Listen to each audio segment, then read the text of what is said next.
Just dine or use your microphone. Okay. Hello, everybody, and welcome to the Waterbowl 2026 final. Yes, welcome. It's Alex Wormel or Leipziger, and I'll be here, Barney the Lurker, and at some point we'll have a beanbag maybe dropping in once he's finished his lovely chips and onion rings. so we've got a battle of, an established heavyweight tonight. CJ Blackburn, the current Premier League champion, who won it last season with Dark Elves, but this time has got through a wall of bash and probably as the underdog to make the final, and he is playing Paul Brunginho, who has got a frankly disgusting orc team stacked with useful skills and stat increases. Both of his big guns have got movement 6. So on paper, Paul would be the favourite, but he is far less experienced in the big games than CJ. And they're both great tackle as well, aren't they? So that's pretty manoeuvrable for them. Yeah, both great tackle. And one of them's got tackle. Okay, there we go. We can see Paul's team in a little bit more detail there. So a lot of tackle, obviously lots of block. Not as much guard as you might expect from a team this developed, but then he's got lots of useful other toys that he can use. And then we've got CJ's team. He'll be disappointed to be down a pump wagon for this game, but he has got a whole stack of inducements. And it looks like a lot of block on the big things as well. Yeah. So I think he's got a wizard, a team mascot, a couple of bribes, biased ref, 2 kegs, and he's got 5 additional snotlings that he can use. So Paul won the toss and he chose to receive. And CJ's team is on the right of the screen, and Paul's is on the left. You can see the ball token just north of the ball square. Is that on a big one? It looks. No, it's a thrower. Oh, it's a thrower. No, it's a blitzer rather. It looks like it's Paul's using the old school second head orcs. Oh, okay. Yeah, and that's on the.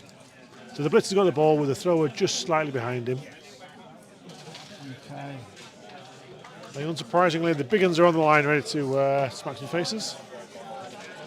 So CJ, I forgot to say, in his inducements, he also took 3 mercenaries. So star players weren't available, but mercenaries are. So 2 of his mercenaries are strength 4, so he can counter some of that orc strength. One of them has got disturbing presence and foul appearance.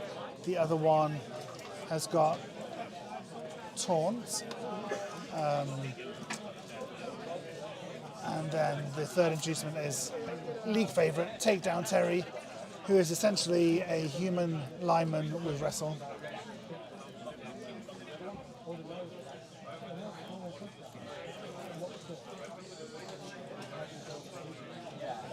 Just need to mess around with the.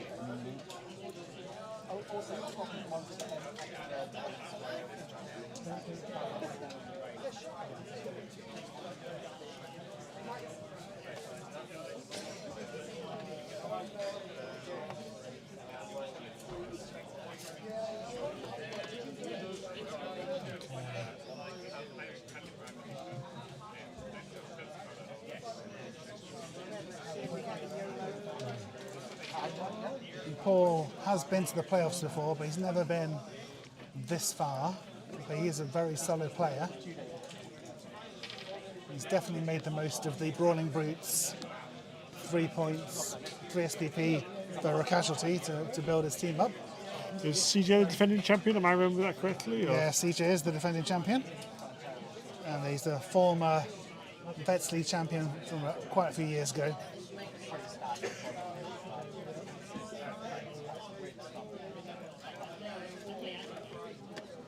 I've got a bigger screen up here Oh, amazing. that you can sort of see slightly more. Thanks, Matt.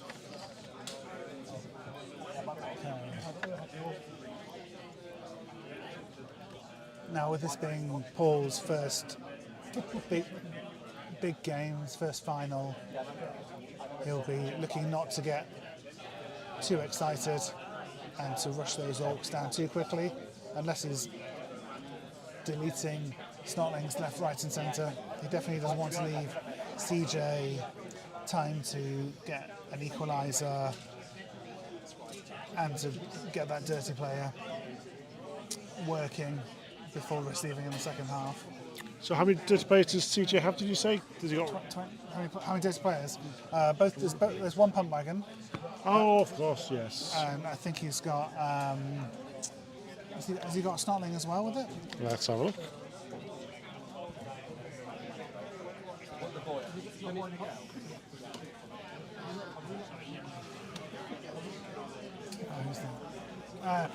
Paul Gibson, you're right.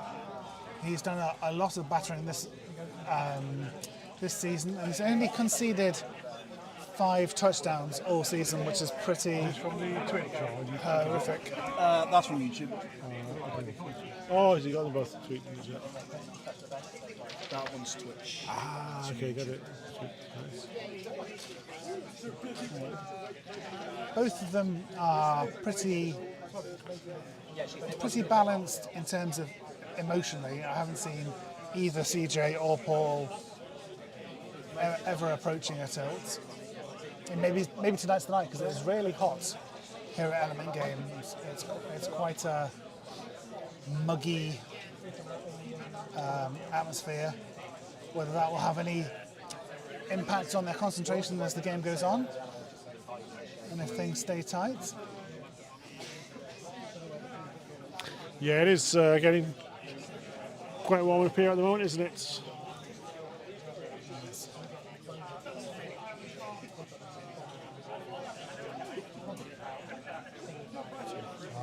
Paul's bought hydration. He's no fool. We normally like to have a hydration break halfway through each half, don't we, with the mandated 2 minutes, but it looks like he's taking a quick one early. Yeah, there is also a halftime show where I'll be treating you to half an hour of my slam poetry. Did you say slam or slam? Slam. Slam, okay. Yeah, stunty slam poetry. Slam poetry. Yeah. Paul Gibson, who's commented there, owner of one of the best names in Blood Bowl. It's a username. He's the Peacock Wrangler. Oh, yes, I know, one of our favourites, that, isn't it? So I think if you see a white dice on the pitch, that's an indication that something's gone stupid for CJ. Yeah. And I think there's a big brown square, so I'm going to assume that's his wagon. Oh yeah, his pump wagon is brown. Yeah. Is that from the snotlings or just from the woods?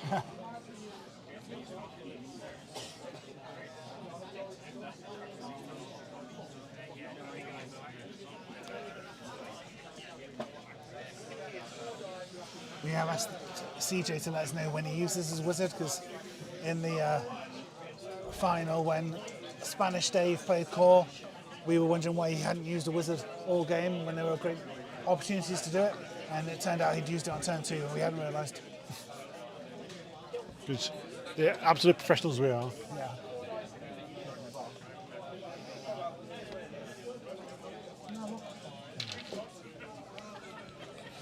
While we're still in the early game stage of the game, Alex, you mentioned stunty slamming earlier. What is that? Is there any tickets available? That is professional binding, goodness me. Yeah, Stunty Slam is on the 19th of September. There's still one or two tickets left if you enjoy Stunty Madness. It's an all Stunty tournament. It's been going for, I think this is the 18th running of it. And it's £10 to play if you're a NAF member. If you're not a NAF member, it's £15, but you'll get a year's NAF membership as part of that. So if you would like to come along, you can either leave a message in the chat here, or if you're on the Waterbowl group on Facebook or on Discord, just drop me a message on either of those. So it's Leipziger on Discord, Alex Wormall on Facebook. And looking further ahead, we have still got a few tickets left for the Waterbowl weekender, which is over Valentine's weekend next It's February. usually around about that weekend, isn't it? Yeah, so it's the 13th and 14th next year. Not quite sure which edition it is, but we're sort of in the 20s.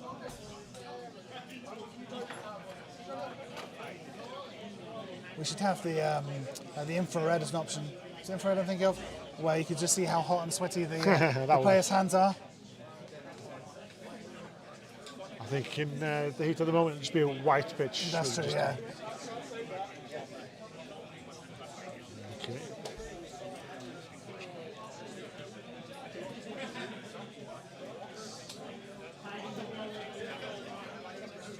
I think the semi-finals was CJ Snotling saw off another very well developed Orc team coached by Luke or Rick Dipper, who again in that game would have been the favourite on paper. Obviously for that one, CJ had both of his pump wagons available. I don't know if it's changed anything, but CJ's got an option. They might think they pick that up. And here we have finally Adam's finished his little bit of rice, onion rings and chips, and it's here to join us. Spicy rice is a mistake in this weather. The quicker you heat up, the sooner you'll cool down. Isn't that what they say? Yeah, which is why we're dousing your feet with paraffin. Yeah. If you hear any other dulcet tones in the background, there's a former Premier League champion in presence, Alex No, Radio no Barker. comment. CJ's throw regened on the first block, right? On the first block. Well, the one he lost, that was... Oh, okay. We haven't seen the dugouts, so. Oh, right, yeah. Oh, so- he lost the troll on the very first block of the game. Okay, so yeah, so I think it regened. CJ's troll, you may have picked that up, went off the pitch on the first turn, Someone's paying attention. You know, but we think. not to be it too Chris regened. Kamara, but I did think I could only see one troll on the pitch. I didn't see him go off, but I thought it was being sub-Jeff.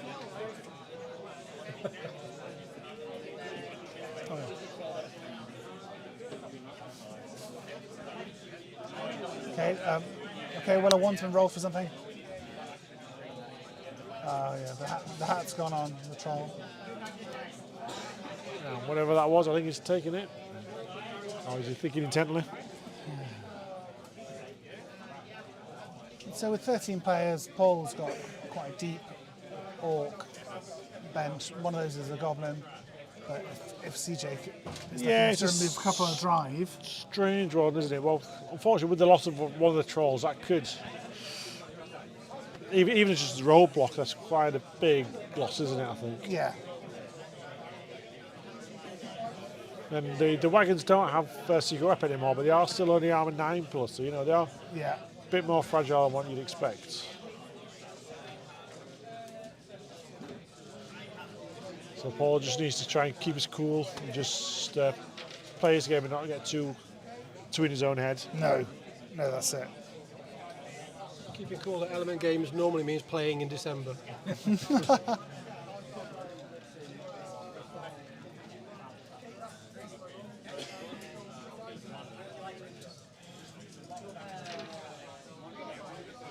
So you'll notice when CJ rolls for his trolls, he's got a special dice that only shows up on a 1, so that any other result, when he's got an assist on his trolls for the really stupid roll, makes it really obvious whether he's failed it or passed it or not. So you'll only ever, if you see the symbol on his blank dice, that means the trolls failed that really stupid roll.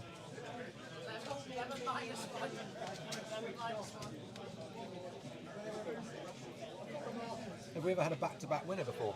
Has there ever been a back-to-back winner for the Waterbowl Premier League? Is this a setup? It's definitely not me. Is it Stephen Boyle? Did you I know? I've only won once. Did you know you won a Vets League? I think Steve won it a couple of Yeah, I times think now. Steve might win it. Steve- because- I think Steve And won then it won the back-to-back. Waterbowl. and then Steve's won it 3 times in total. 3 for these he's got. Yeah. That's why he's got the nice bag, which has like 3-time champion on it. How many times has he scored one? He might have won 3, but Nice. 3 times a a day. Turn the stream on.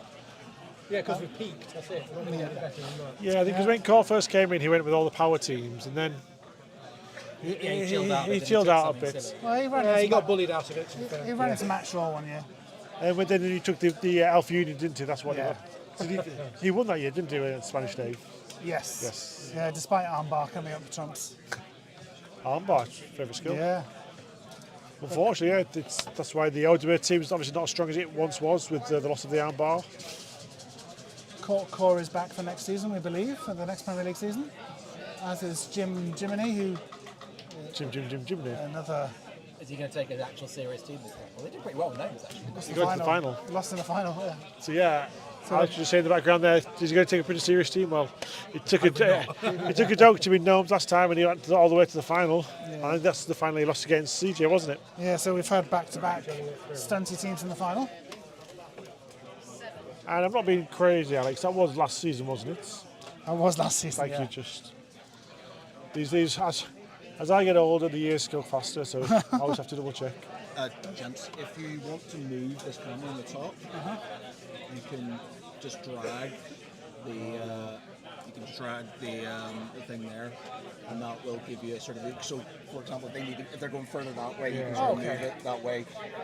You can also zoom in and out just with that there. Okay, so just hold it down, or use these things here, and that will sort of. Perfect. Oh, that's really good, thank you. So that, the additional voice you heard there was Matt from Geek Pride, who has kindly set this stream up for us and has done so for the last couple of seasons. We've been very fortunate to get his setup and his skills.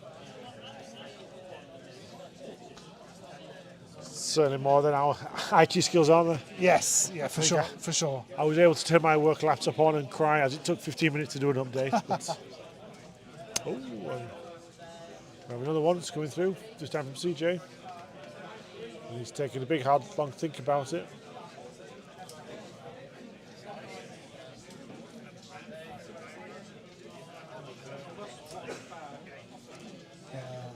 So the fouls coming up.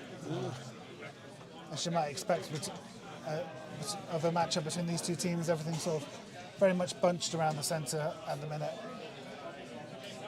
CJ not wanting to commit, although he has got extra players. He's got 20. Has he got 20? 21. 21. That's right. 21 players to play with, and for Paul to make a move too soon would be foolhardy. Lose 10 players, you've got 11 left. Yeah, but someone would say 21 players or how many Stotlings? There's only so many turns to those Snotlings that an awkward tackle might have blow. Yeah. How many tackle might blows you got? 3? I think it's just the 2. It's got 2 at least. one of the big ones has got break tackle and tackle, so might as well as well. And one of the blitzes and stuff. Yeah. So I think that's an Orc lineman just got knocked out. So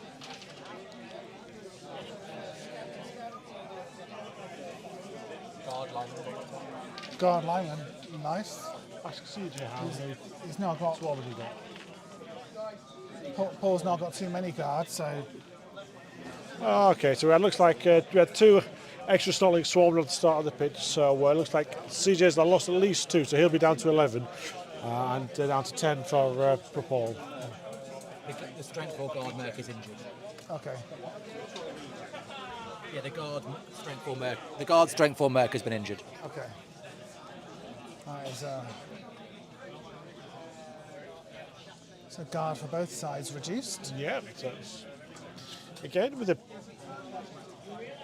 this year's Blood Bowl, there doesn't seem to be as much guard floating around as in the past, where you'd have typically 5-6 guards on each side, wouldn't you? But Yeah, definitely. it doesn't seem to be. I don't know if it's just access to it or some of the reduced positionals, but yeah, it doesn't seem to be much about it anymore.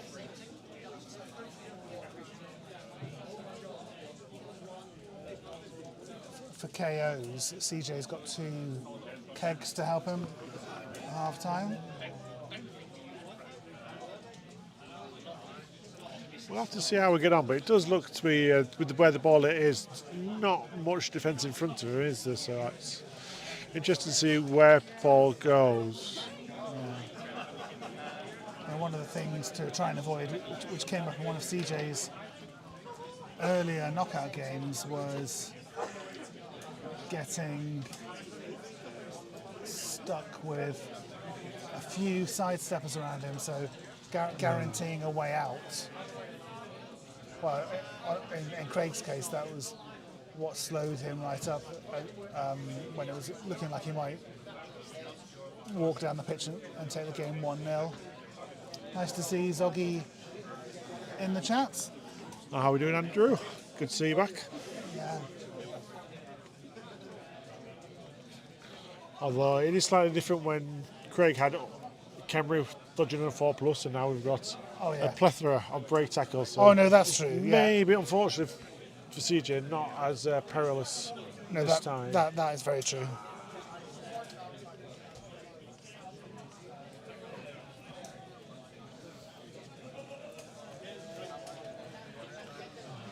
So yeah, so I think we're into Paul's turn 3 now, and he's having a bit of a think about where to go and where.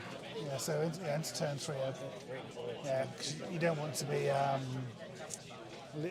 Whilst you don't want to score too quickly, you don't want to leave it too late to try and make your move either. It's a sort of delicate balance to be struck. So I think it looks like Paul's made a start of the move to go up around the left. Is he going to do a typical Porritt left hook, Porritt or left hook. just maybe hold it in the centre? So it feels like with the losses that CJ has had, and there seems to be a stupid troll in the middle, it might benefit the Orcs to kind of sit tight a little bit and just see if they can chip away Definitely, yeah, good shout. at that edifice in the middle. To see if Edifice, someone's been reading his. Adam, but the thesaurus away. just to see if it opens up one side or the other. I got you, mate. Yeah, I'm always one for committing too early. Sometimes it's better just to sit in the middle, and that way your opponent's going to defend the whole pitch, not just the half you drive down. Yeah. For the not even the younger listeners, but for the not ancient listeners, when Barney referred to a Porritt left hook, Geoffrey Porritt was once a Blood Bowler who was very good. He's now a Star Wars Legion player. Who was very good. Once a Blood Bowler, always a Blood Bowler, sure. Oh yeah. He's not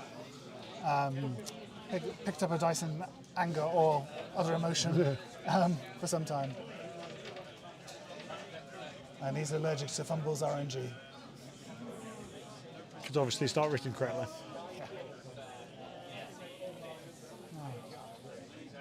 Well, Zoggy, we haven't seen you for some time. Is it true that you've converted and started following the red side of Manchester? That's just the word on the street. And I thought the trolls came from the internet, not out of the comment section.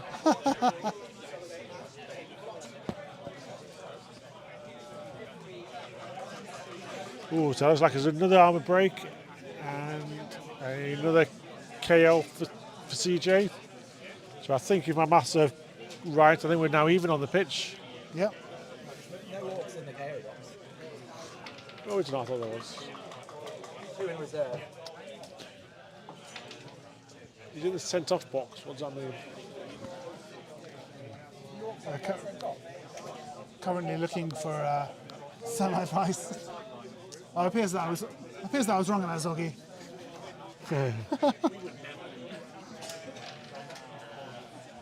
An innocent mistake, I can assure you.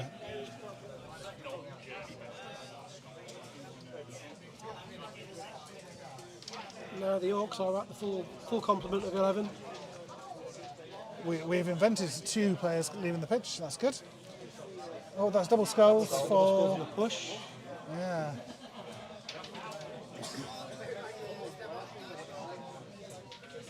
Is this a reroll getting spent, or is it sitting with that?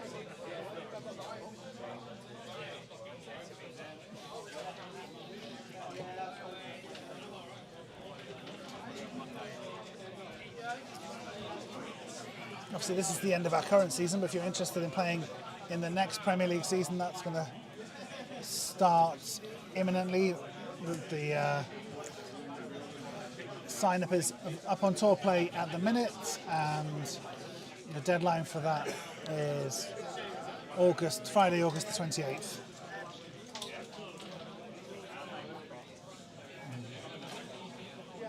Oh, a 9 is that? Is this a mighty blow on that? Yep, so that's another player going. So these Snotlings not sticking around, are they, unfortunately? It's the Orc Dream. In fact, that must have been some mighty blow involved, because that was maybe a Snotling. So 9 up to 10 for the injury. And obviously the casualty was by the thrower, did you know? always one of the most dangerous players. Classic. Yeah.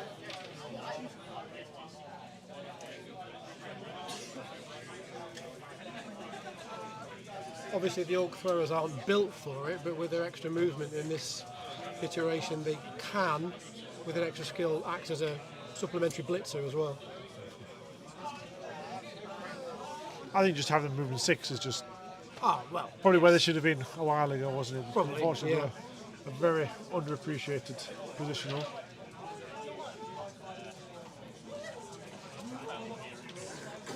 In fact, with the Orc team, with movement 6 is probably a good place to stick a wrestler, isn't it? You've got two throwers, one to be the ball carrier, one to be, I say, Yeah, the mini absolutely. ball blitzer. yeah.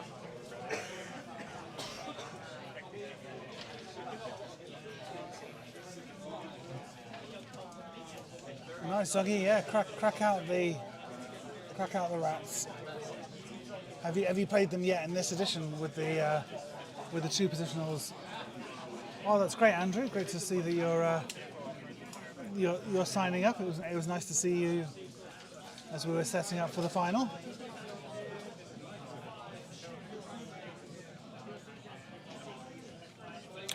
Yeah. So referring back to Zoggy, if you don't join us, you may need to be painted with a couple of Skaven linemen just to make up the numbers from what you're used to.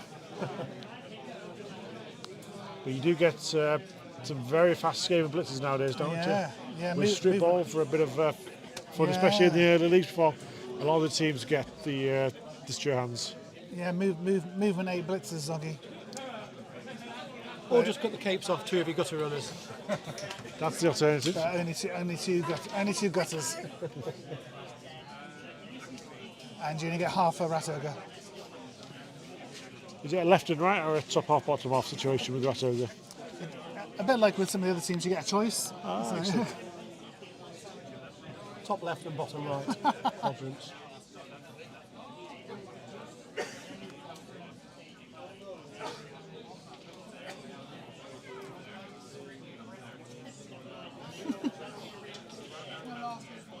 I was reconnecting, it's okay. We're back. Cool. We had a little error message, but it's come back on. Okay. Is that green light on then, over Yes. Yeah, just, Yeah, yeah. it's flashing. there? Yeah. To me that looks yellow. It is green. As long as this stays green. As long as Yeah, this stays that's green, then you should be.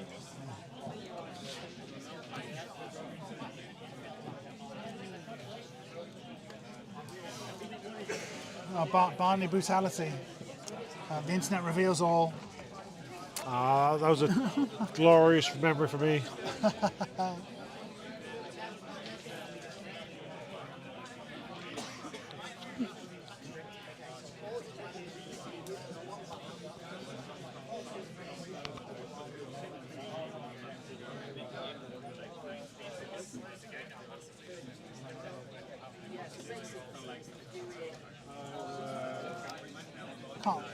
Because we don't want to sideline coach, we can't really ask CJ whether he's used any of his inducements yet. But it would be interesting to know whether or not the wizard has been in play. Does look like he's on that page. Is he on that page there? Mascot fails. Oh, no, going for the mascot for the 4+. Using it really well. Oh, is this for that? Oh, is that activating a trial? Is it? Got some powers as a result, so a well spent reroll. That was a rare 2 dice block from CJ's big guy. He's the master of engineering 3 die blocks I think with very frequently. the speed he's losing players though, so maybe he's not You just have to take the box it contains what the black Oh, two wants to make. and Yeah, I is think that so. Mighty Blow on that? So is that through? Yeah. Through without it. Nice. Oh, and unfortunately, no Mighty Blow plus 2 this year.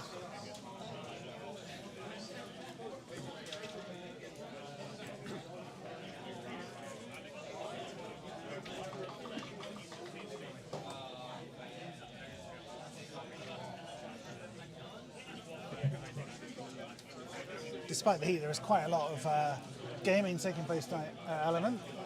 We've got a bit of Blood Bowl, some StarCraft, and some games with terrain that I wouldn't have a clue what they are. A lot of 40k going So on. yeah, so we've got a lot of 40k. We've got a bit of a Conflict 47, sort of alternate history World War, post World War II, and some board games, and we've got some. There's always a few D&D players around. Yeah, there's usually a regular D&D Tuesday and Thursday nights at Element Games Yeah, as well. and a little bit of painting going on in the corner. There's a painting setup. So if you've not been down to Element before and you live near or within striking distance of Stockport, it is a good place to come and hobby. With a pretty decent shop adjoining the gaming centre. In this weather, painting is always speed painting. I was Try gonna say and get it on before it sets. it's a great place to watch your paint dry on the pallets.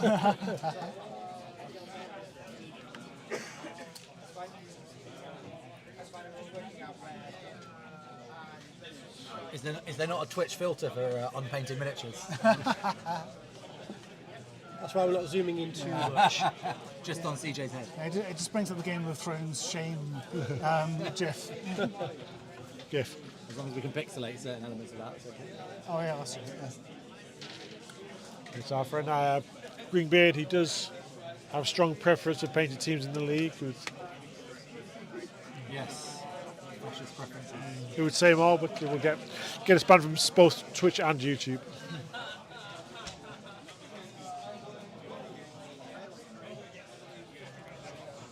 The Orcs have got green skin though, so I'll allow it.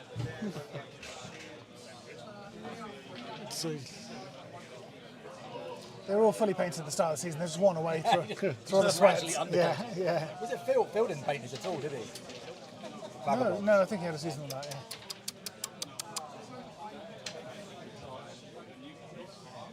Surely on Camry too, you just need to undercoat them white and put some flesh wash on. I mean, Yeah, it's, Oh, so one A is bit of that? gold maybe. yeah, bit of gold. Is he weighing up a reroll there? Is that fair? Is that a failed dodge? No, I think he's taking the result. He's already used the mascot and a reroll this turn. Oh, that's not good. 8. oh, that's not good. I only saw one roll there. Stunned on the. Oh, okay. Yeah, I think it's just snotling, I presume. Okay.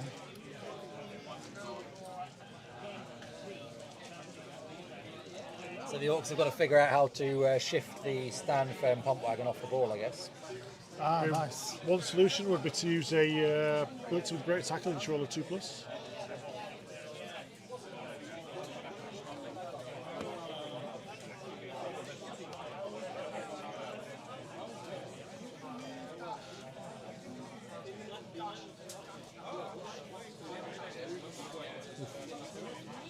I don't know if anyone has, but we must apologise for the square base on the pitch.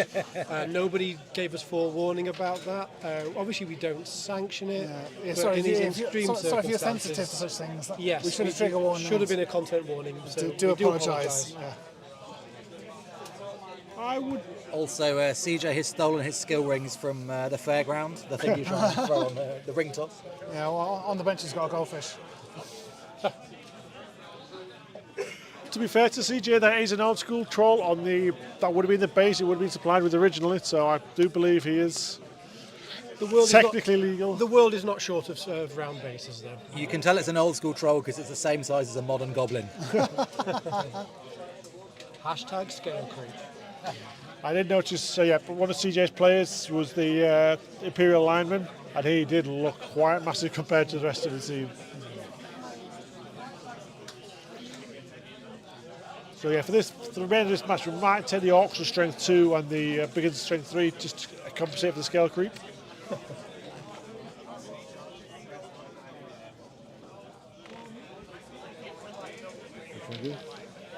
I was going to put on the dice count, but I can't find the cursor. Here.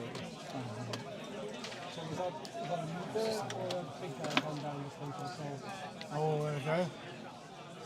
A lot of dice in the bowl. And that was a stunned troll. Some hot troll on troll action in the middle. Yeah. Although, of course, all action's hot tonight. Everything okay? Yeah. Yeah. So do you think there may be a point where CJ may just almost sort of give up and retreat and just to conserve his... Well, maybe the Snotlings obviously were, in theory, expendable because he's got 25 more sitting in the box. Yeah. But especially some the mercs and the trolls in the wagon might want to try and keep fresh. Well, yeah, it looks like his strategy of holding up the orcs in the middle has not paid off, having lost a few models. So yeah, he may. It's 5 down. 5 down. 5 down. Yeah, he may need to back off. Plus one stunned troll, which...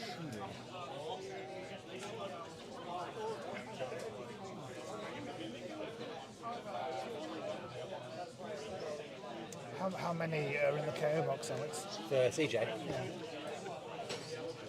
Just one. it's one of the mercs, I think. Okay. So yeah, so not too much relief from. Takedown Terry is KO'd. Okay, take down. Oh, take down Terry, he's our favourite. And the guard merc is dead. Yeah.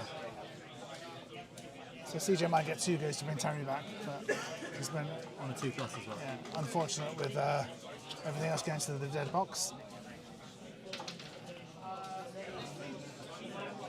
Although he does, we think, still have a chance to crack out the wizard. So that might, if that hasn't happened already, that might happen as Paul advances down the road. I think the biggest role in this game is going to end up of being the kickoff one, because I think whoever won the kickoff and chose to receive. Paul, Yeah, I'm assuming Paul. But I mean, if had CJ done, I think he would have probably chosen the just try and match the team. Like, yeah. Well, we say that, but one troll's regens, the one he's just knocked out. So I just feel the Orcs have momentum now, don't they, with the early removals? That's the problem. Even that first block of the game, taking the troll out. I suppose it only takes one good go with the bomb. Yeah, true. And we're currently on the orc team, orc turn 4. Okay, so and it is a game of 2 halves, so everything can change. Ball player has dodged. That's where I'm going wrong. There's 2 halves to a game. and if we get to overtime, there'll have been 4 halves. Well, with that hydration break, there's 4. 4 Actually, a quarters. hydration break sponsored by Bloodweiser. We prefer Bugman's XXXXXX. Like Gianni Infantino, if somebody wants to privately invest a few billion in the Waterbowl, just hit me up. Any of the socials.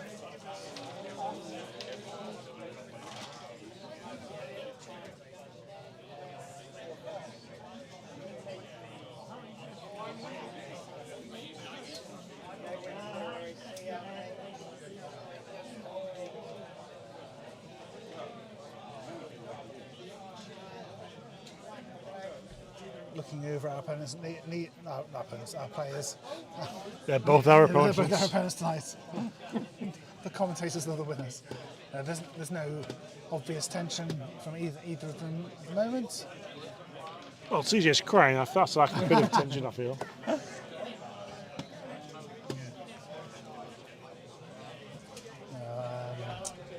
CJ, very relaxed, playing his turns from Downward Dog.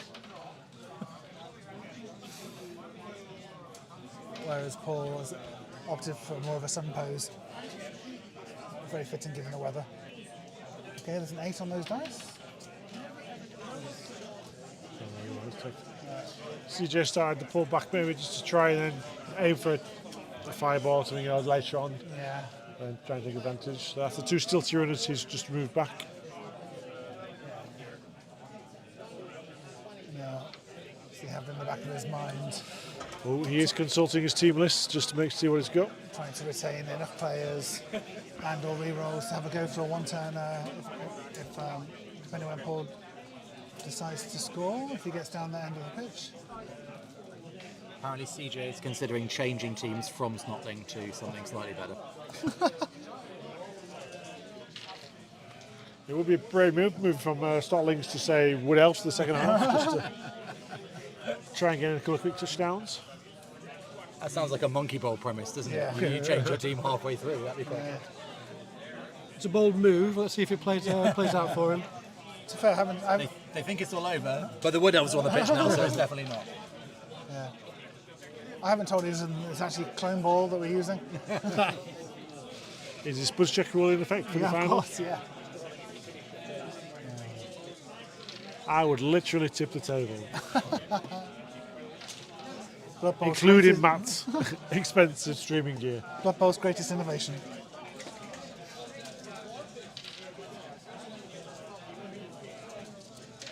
Yeah, last Tuesday saw the Chumps final, which is our final for the teams that didn't make it into the championship playoffs. So we had an epic game of four-way Dungeon Bowl, sort of tweaked to Waterbowl house rules. It was full of carnage and teleportation and self-injury. I'm just trying to work out if the screen has frozen or if Paul is just holding his position for dominance. I think he's just. Oh, looks like he was just holding it there for Yeah, dominance. the shadows moved. I thought he was actually challenging CJ to an arm wrestle. then. I mean, That might be a good way to take out 4 orcs. he would, but with no disrespect to Paul, he's not the largest fella, and CJ has a lot of mass to him. He's got the reach over Paul, definitely. But a lot of arm wrestling's the technique and not the sheer size, isn't it? It's the size of the Paul in the fight, not the size of the fight in the CJ. Also depends how susceptible CJ is to a surprise tickle time. Well, if anyone's seen the film Over the Top, you know exactly how to win an arm wrestle. Just turn your cap backwards. And if anyone's seen the film Under the Bottom, well, Alex, different stream. Of course, that stars for our very own Barbano, if you want to see it. Check it out on IMDb. Had to pay my way through uni somehow. welcome Gav. CJ is playing Paul Brunger, who I don't think is a coach that you will know. Paul has got some very, very scary orcs, and CJ is running Snotlings. Have we still got the team graphics with them?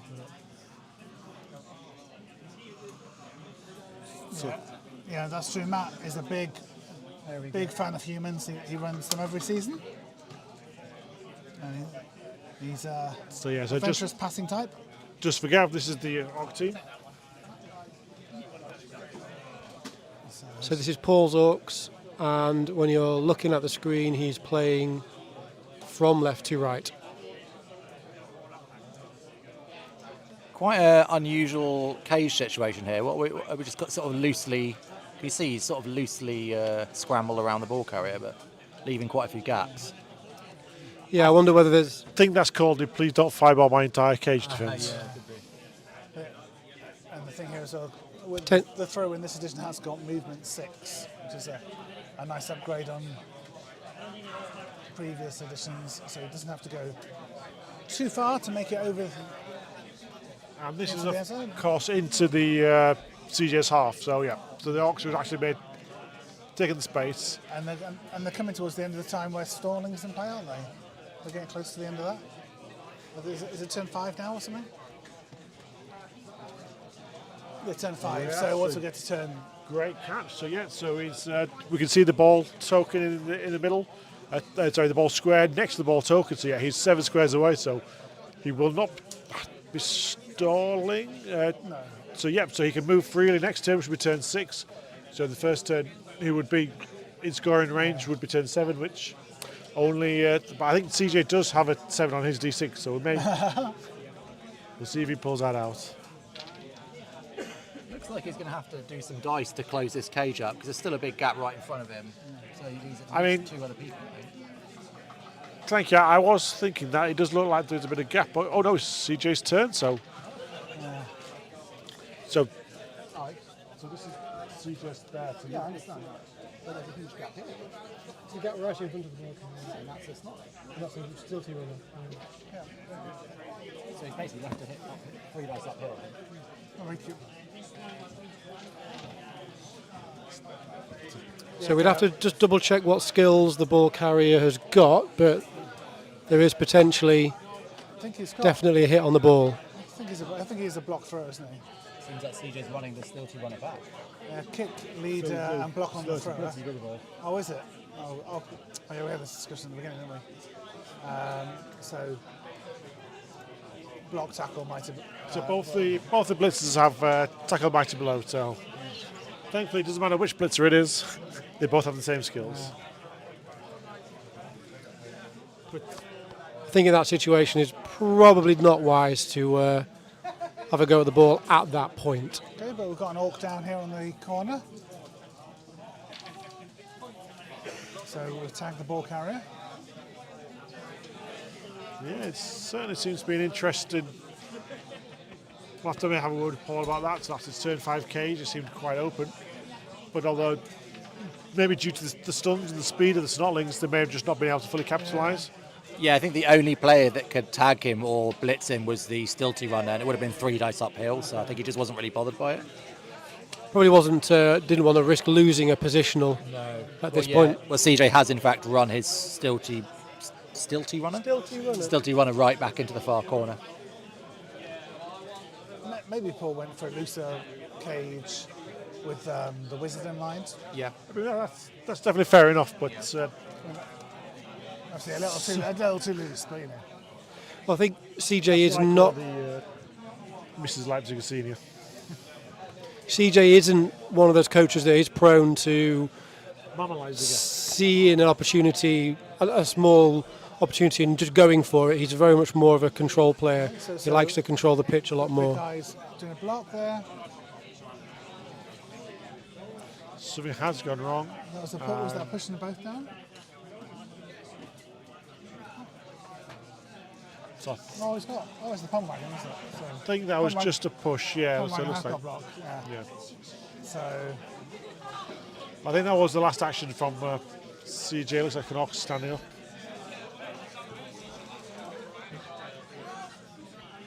It feels like CJ may very well just be accepting the fact that Paul's going to score and is just trying small little attempts at the ball without throwing everything he's got. Yeah, definitely. You know, CJ's doing the calculations in his head. Is it worth losing 2 positionals, or however many positionals? But also, Paul can't get too preoccupied. That wizard is still in effect. So if he bunches up or leaves anything on, I'm sure CJ will try and take a full advantage of it. Yeah, I've got to say, obviously CJ's played an entire season of Snotlings, but he is a bit of a stunty connoisseur. Absolutely. So he's very used to managing his resources a lot, knowing when to throw the wizard on, knowing how to manage his re-rolls. see you later. Yeah, it's in the car. It's in the car right now. So we're waving goodbye to Ringbeard there, off to probably collect his winnings from some sort of nefarious underworld gambling, I think. Yeah. He won $5,000 from a gutter runner. Unfortunately, it was the 3rd gutter runner, so he's no longer eligible to play. So that's a re-roll with the team captains taking straight back. Okay. Oh, 2 pushes there. Pushing them both down, I think. Push. Oh no, good eyes. We do apologise. There's actually no lighting on. It's just the natural brightness of Element Games on the dice mat, which is quite unusual. It feels quite dark.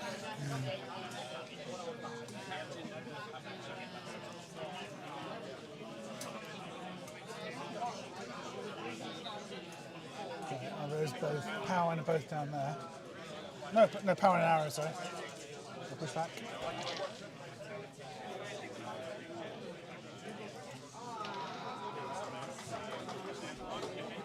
So, some rolling off screen there, I think. So I think Paul is maybe considering a foul, but there is a biased ref. So I think CJ was just pointing it out to him. So as much as Paul wants to foul, God, I said there's a good chance you're getting caught and that player's going off. not worth it at this point in the game, is it, for the Orcs?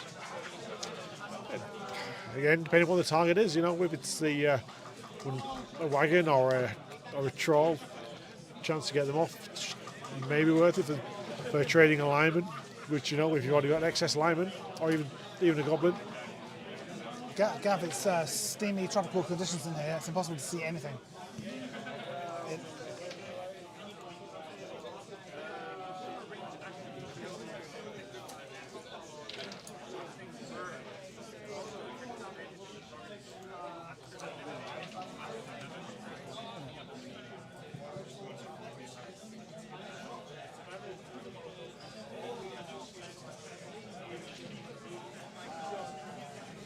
And there we have at the back the thrower taking the traditional place at the back of the team,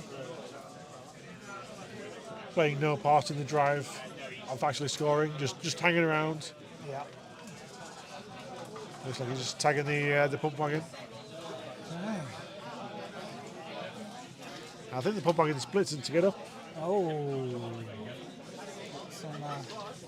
Some skulls there? No, I think that was a double buff down. Okay. And he just did the. I did just hear an exclamation there. I can't look out if it was from a CGO with 40k players. I do think it was from one of the 40k players. Yeah, I think the pump wagon saved its failed its shield save, I think. Is there any way we can change the contrast on the dice cap? It's quite bright. Right. Yeah. So as you may have heard there, we're going. So 1 from CJ. Re-roll into 4, so is that a dodge? Yep. Okay, we're back on screen. So.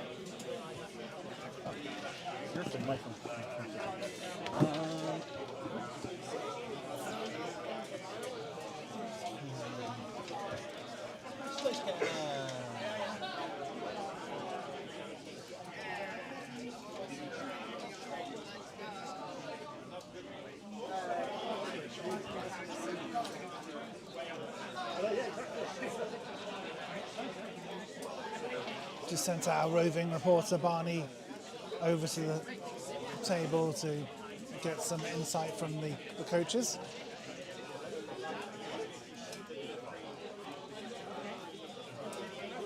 Barney's also hoping for some tips about his Blood Bowl.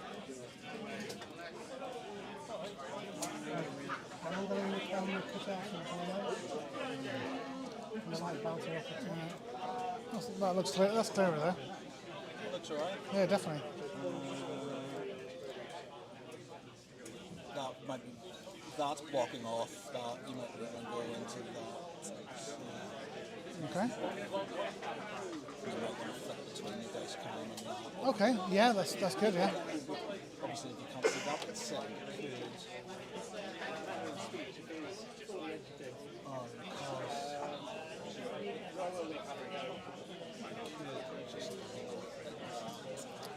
Yes, you can see there the Snotling reserves bench interview. So you can like tilt the camera and stuff as well. Yeah, perfect. Thank you. Thanks, Matt. So, you can see Paul looking well set here. Looks like he can move almost unbothered now into the end zone whenever he wants to.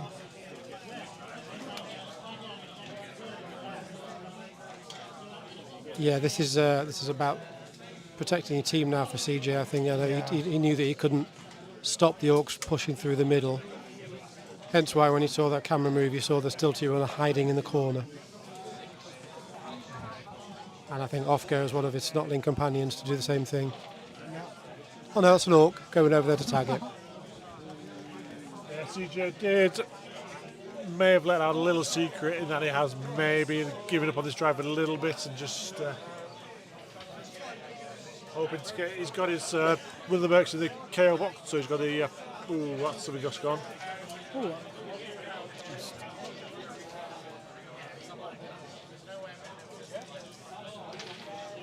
Yeah, I think that's And that was already a gone. casualty. Yeah.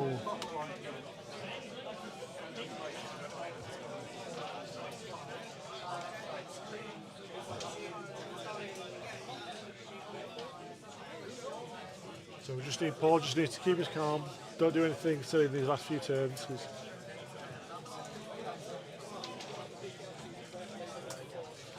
In fact, I don't think CJ's trolls actually stood up recently, so I would say CJ's given up on him. Obviously, he's got the really stupid, but he has a coach who isn't really stupid, so instead, the safest place for him is on the floor. Yeah. CJ has got the biased ref, so obviously he doesn't want to do a foul on him.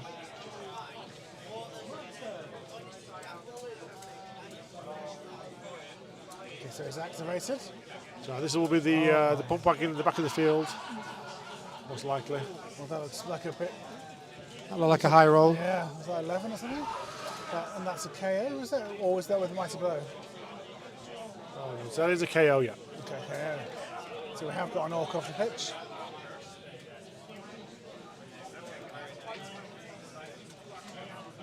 Let's set up some.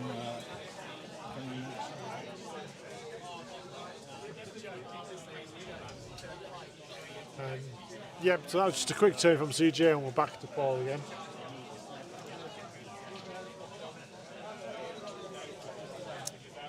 So this is Paul's turn 7. So just one more turn, just to hold. If there's anything standing nearby, might have a hit on it, but nothing silly. Phils, were you a regular player in the 90s?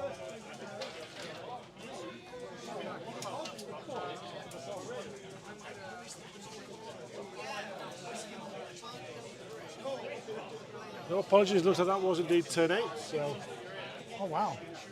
Paul. Turn 8.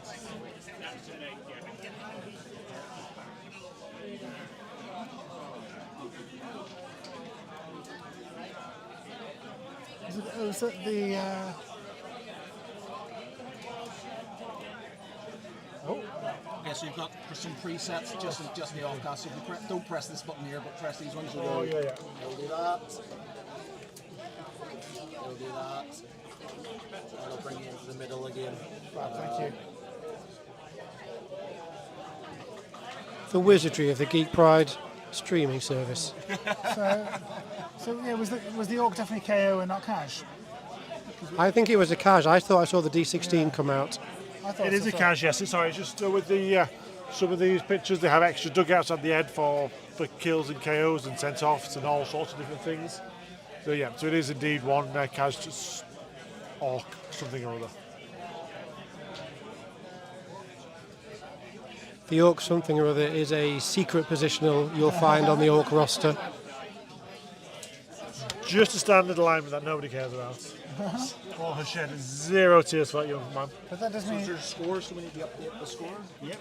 Oh, so it's Paul, Who scored? Paul, the orcs put it in. Open source. On the left-hand side.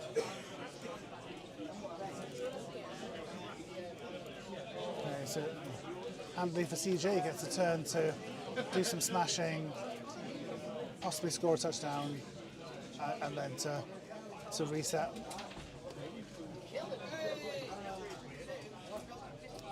I feel that sounds more like a Barney and Adams Street, maybe Advanced Space Crusade of 40k. Oh yes, bit of Advanced Space Crusade. Thank you very much.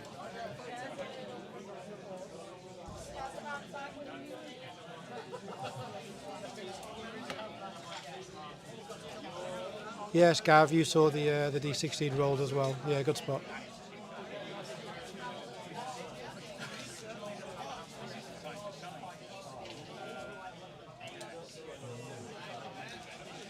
So Paul obviously now making the decision of which of his 3 players does he want to be killed the least, or the most. You know, who does he care about the least? How many has CJ got left? Hundreds. Yeah, he didn't lose enough on that drive that he might hang off taking a foul on this turn. No, I think he had 21 at the start, so it's... And did he lose 5 that drive? About there, yes. Okay.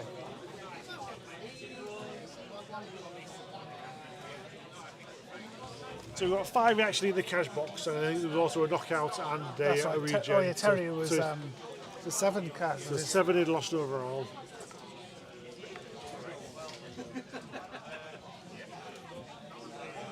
So Paul setting up a standard.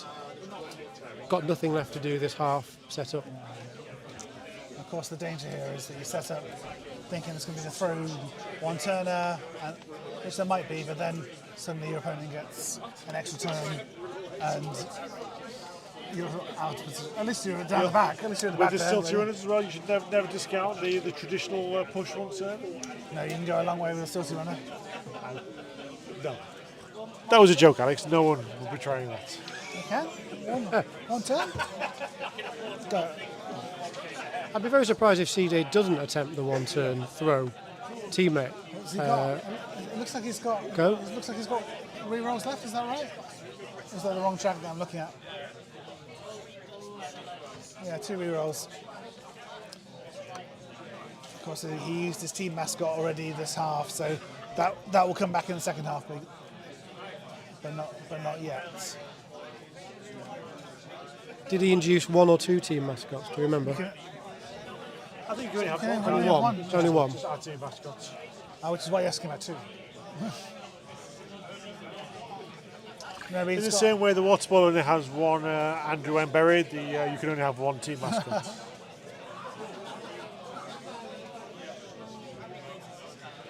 Fun fact, no one actually knows what the M stands for. It's Martin. It's Malifaux. His date of birth is, and his social security number and PIN number. Yeah, I think he must have a screenshot of his passport somewhere. If you know where the Battle of Ashgar is, you know what his PIN number is. Yes. Yes, that's true.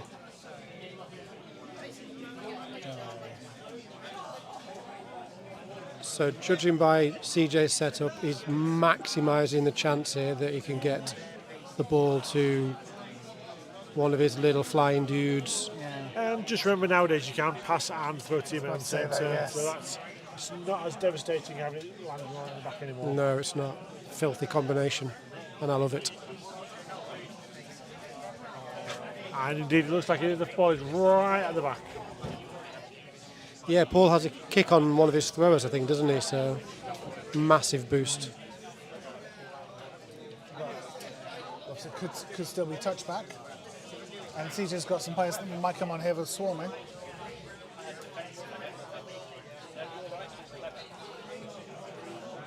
Oh, it's wet. Was that weather? Yes. Yeah, looks like it's a weather change in the game.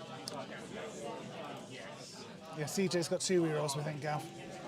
So stand still, lovely weather. So has that gone off?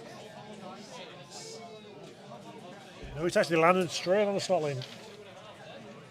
Oh, confusingly from here, the ball's in CJ's zone, but Paul still had the turn token in his half. So it looks like, yeah, the little slot lane did catch it. So now it's straightforward. Bishop push.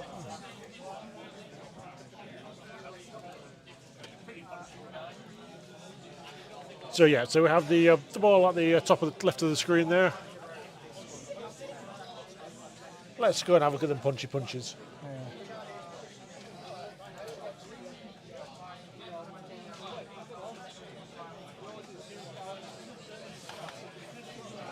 With a couple of rushes, it looks like he can get the ball carrier forward to the front line. Yeah, for sure.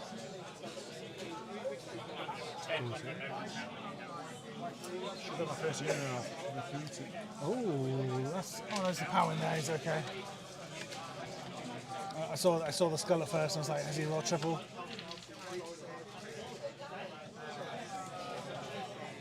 There's some gentle knocking down there.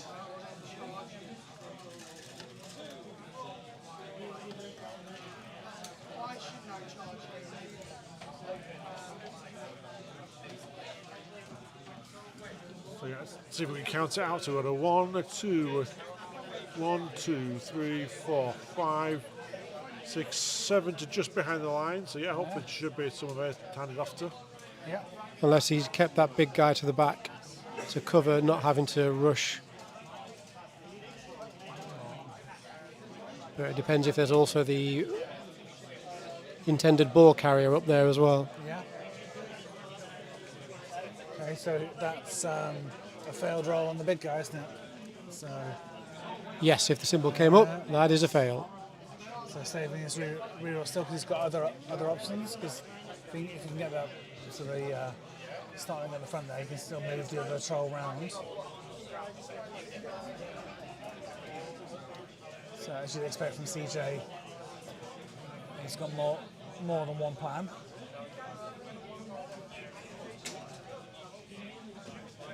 Okay, we're on the move.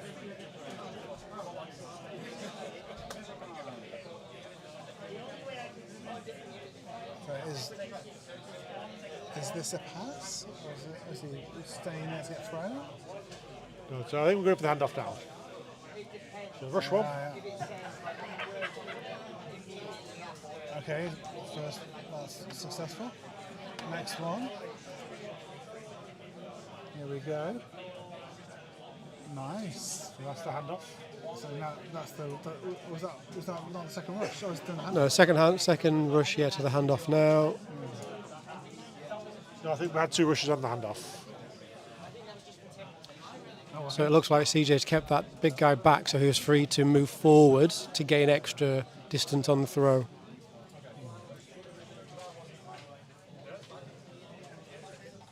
Okay, so he's activated. So he's activated fine. Okay. I think he might be throwing Yeah, the snarling. I think it's a launch, didn't he? Okay, so is that That was the always hungry roll, I think. Okay. Thank you, Adam. Because does that apply to Solons? yeah, it applies to trolls. Yeah, no, but I knew it applied with goblins. I didn't know. Do you think the trolls have a palette that they will only eat goblins I there? thought so, you know. Snarlings are just too small to Well, they're like, fill their I mean, bellies. they're like krill, aren't they, I guess? Snotling mouthfeel is just not right for the troll. In theory, if you had an orc with riot stuff, the troll could eat the orc because it's non-species specific. He's just hungry and he wants to eat it. And they're running mushrooms anyway. Well, I would say he probably wouldn't want to eat it in that case. Okay. Oh, 6. Well, those 6 is always good, right? It's funky tight. So that's a +1 to a landing. So still one reroll to use, is that right? I think so. And So yeah, so I think the green token on the bottom left will be the destination square. yeah, he marked that before, yeah. So if he'll want, Still scattering 3 he'll times. probably rather. Yeah, he'll be hoping to avoid hitting any of those orcs, right? Okay. Looks like he's thrown, yep, so he threw all 3 d8s for the scatter at once, because obviously it doesn't actually matter which ones you do. So 3 plus landing? Should be a 3+ landing. Correct, yes. It's a 2. Last reroll.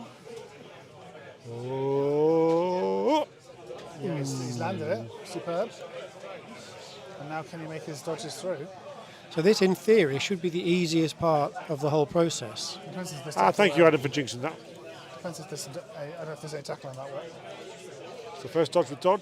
Oh, It's uncanny, isn't it? As soon as you mention something like that, Bad it happens. bad form from Beanbag there. A dead player. CJ, that's Adam's fault. He said this will be the easiest part of this. I said, in theory, this is the easiest part. So possibly a huge fail there. It just really changes the momentum of the game to go 1-0 down, and then having lost the player as well.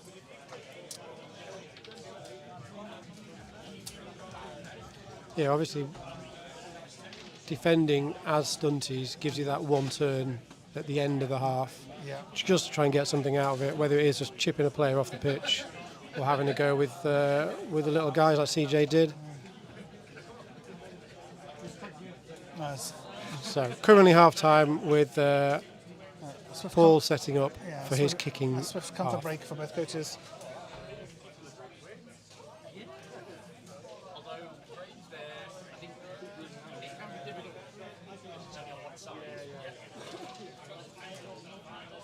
Paul, just explain. Paul, just explain to Barney how easy the second half will be.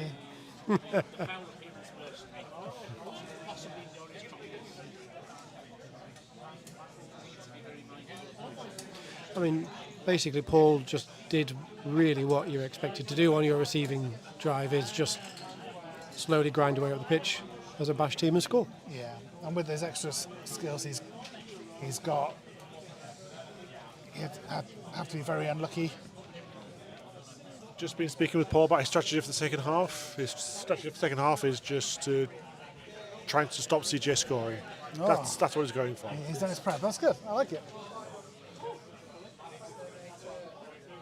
That was a roving reporter, Barney Barnforth there. Please, no real names on the internet.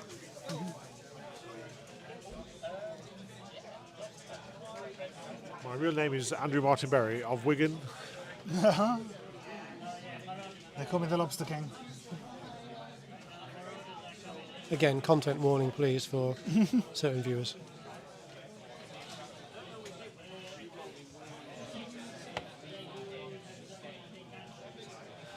No, Zoglug, you're absolutely right. Nuffle can't even spell the word theory. Yeah, that was a rookie commentating error on my part.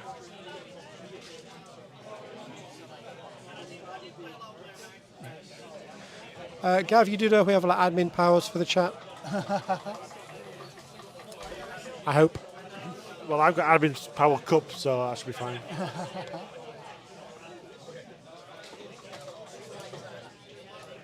I think players just taking a bit of a breather in the second half, get some refreshments. Yeah, if you ever saw the 90s Diet Coke break advert, it's very much like that. It's uncanny, isn't it? Yeah. Uncanny. I think CJ actually was one of the models in the original Diet Coke advert. I don't know why he carries a window cleaner's lift with him everywhere he goes, but obviously it pays off sometimes.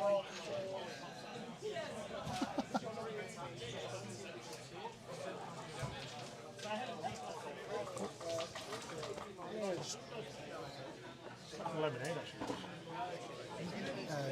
Can I get fancy case or ginger beer?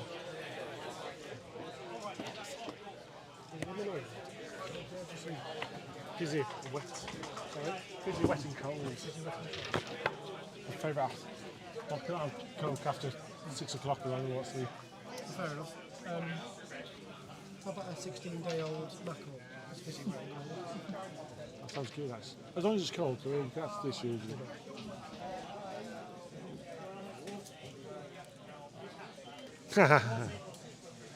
It's this, as Kevin points out, there's two names. I only have one real name and one legal name, which I have to sign my mortgage with. Other than that, my name is Barney. Yeah. I will accept nothing else. So I can't believe that Cam's an adult. He still feels like he's about 7.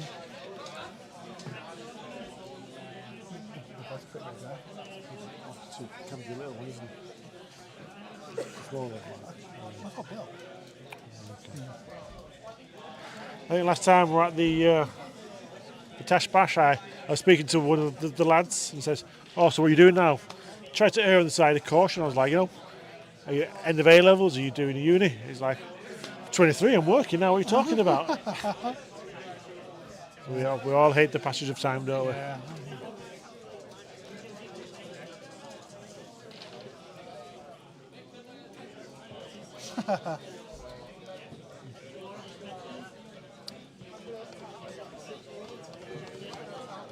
Passage of time is Robert Jordan's lesson homework, isn't it?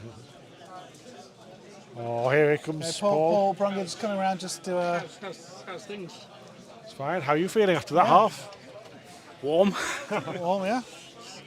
Inexplicably imperiled. If anyone has tricks up their sleeve, then A few tricks here. On a scale of 8 to 10, Paul, how confident are you of smashing CJ in the second half? Ow! a logarithmic 8. CJ, Paul says he's going to absolutely smash in the second half. You've got no chance. Did it in the first half.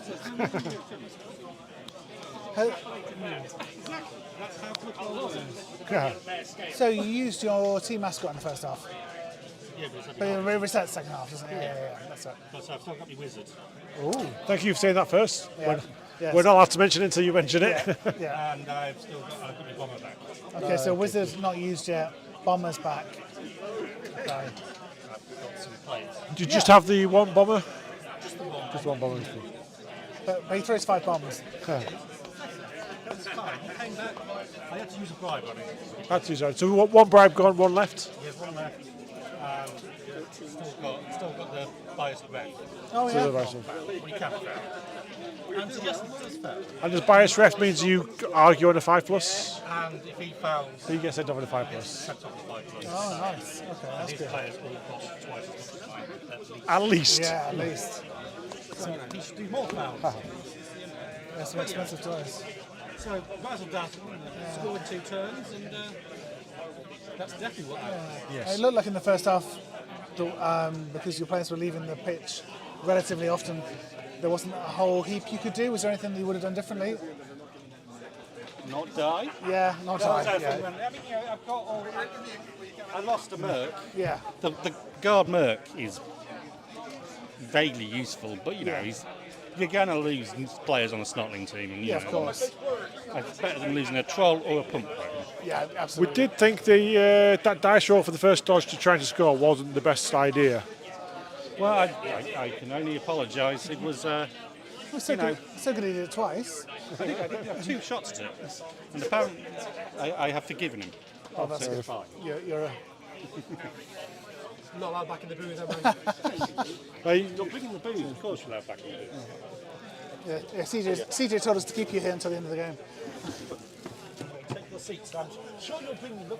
Yeah. Good luck, guys. So good luck to both. Okay. So it's the second half. CJ's chosen to receive.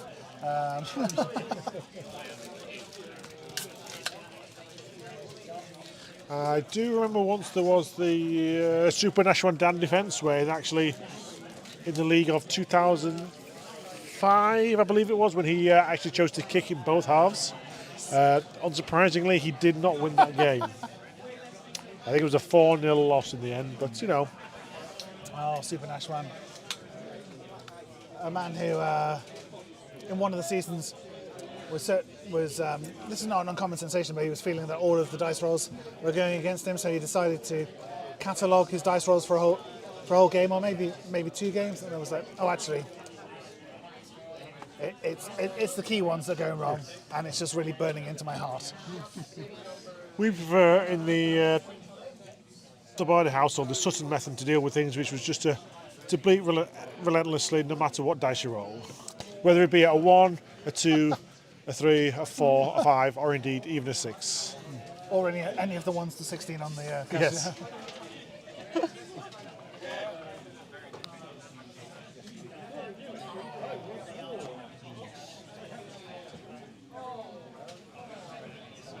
So it looks like we're getting some more Starlings back on the pitch.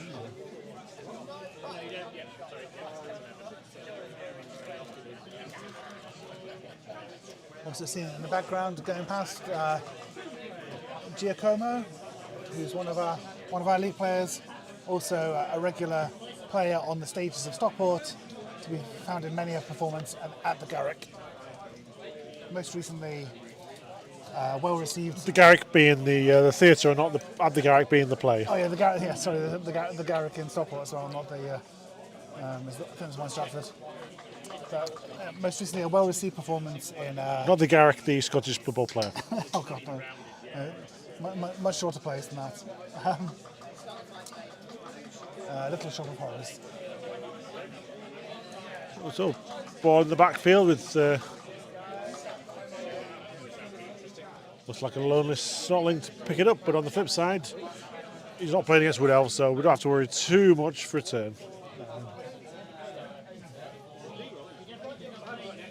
And we've already got And the 2 veteran players are having to look up the dice roll for the kickoff because obviously they're veteran players.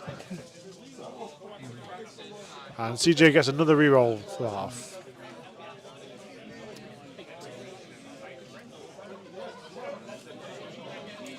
There is something to be said. There's something to be said for, the established players trying to remember a not completely new kick-off table, but changed enough that it's completely confusing. I think it's the fact as well that so much of it over the last couple of editions has just changed slightly. So it's the same name or a similar name, so almost does the same thing as last time, but not quite. Indeed, some players still blitz, but I prefer a good old charge nowadays.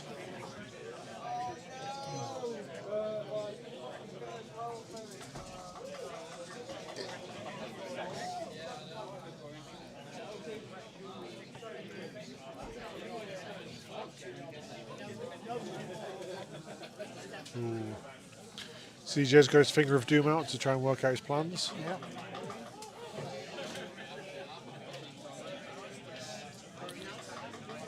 Okay, so activated one of these. Judging by the brightness flashing off that dice, I assume that was a non-face on his stupidity roll.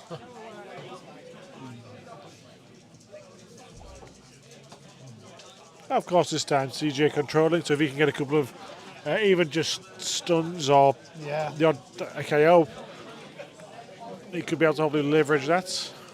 Yeah, slightly harder to do in this edition, but one of the things against orcs, like with dwarves, has always been the thing of just getting them on their bums and getting them out of position, isn't it? There's no dwarves on this pitch, that's certainly. All right. Pump pipe in to activate.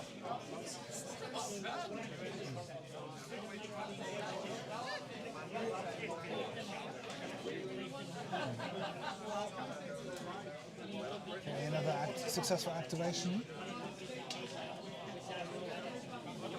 Oh, there's a power in the bottom there. You see CJ enjoying getting some 3 dice action in his favour this half. There's those dodge dice again. CJ employing his double one again. I think that's the same dice he used last time as well. Yeah, it was the same. Here we come around the side. What do you think about trying to come out of the bubble game? It's very in the end heavy, isn't it?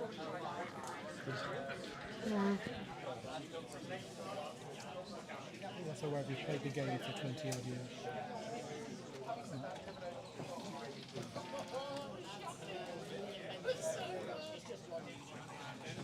Do you mean that the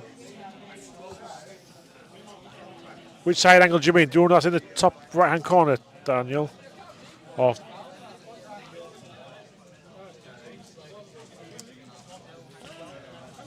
If you're in the premium tier of the Patreon, you can choose the angle.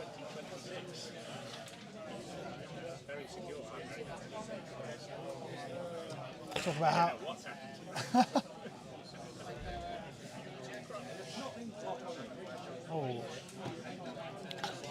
and obviously, if you do want to join our Patreon, just send £5 a month to Leipzig at yahoo.com, and we will say thank you, and his mortgage will be a little bit lighter. Yeah, come on, guys. There's still a couple of months of unpaid mat leave to get through.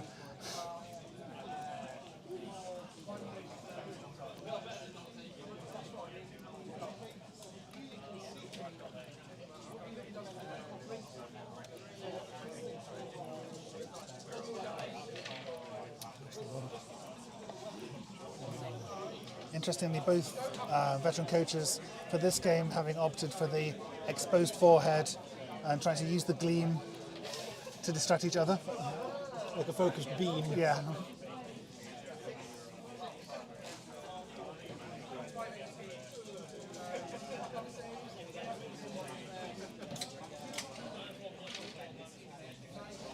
Oh, no, it does. Couldn't read that. I was just checking whether that's a Pix or Pika. Yeah. Yes, that's top right, I think. Who's top right? Good. Oh, good, Matt. Yeah, thanks.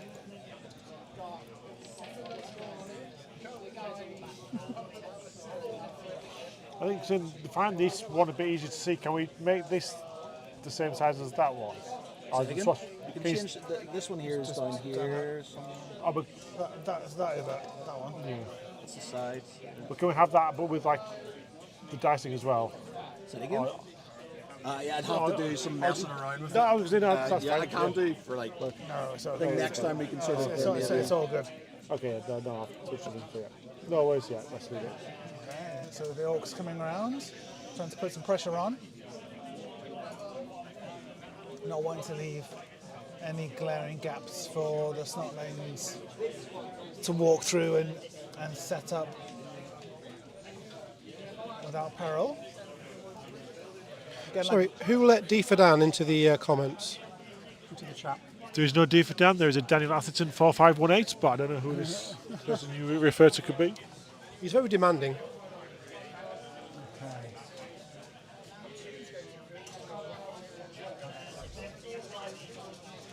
So I think that's another player taken out by Paul.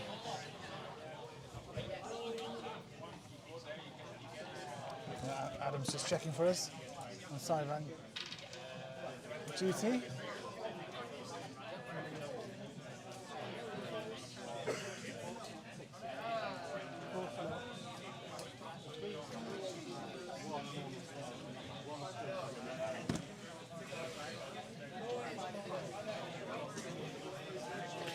Yeah, you just got to dig in So there. it is 6 players out.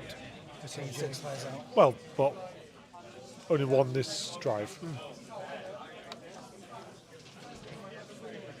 And there's no stars view no stars available in the final, and there were none available in the semi-final, so that's why we've seen CJ take Mercs and a variety of other sideline bits, rather than seeing like a skitter or somebody else involved.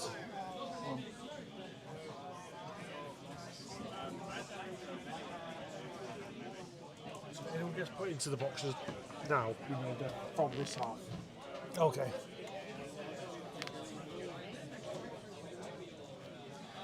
Always gracious, Daniel. Always gracious, yes.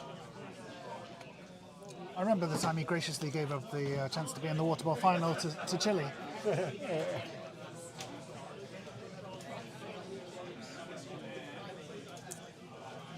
Back in the lockdown season, or the lockdown playoffs. Would that be the season where Chile failed to win it on the 1-2 plus dice roll? Not including the 52 2 plus dice rolls he'd made in a row before then. Yeah. That's when I got Chile as a runners-up prize, a lovely sequined cushion that when he brushed it back there was a picture of Core on it.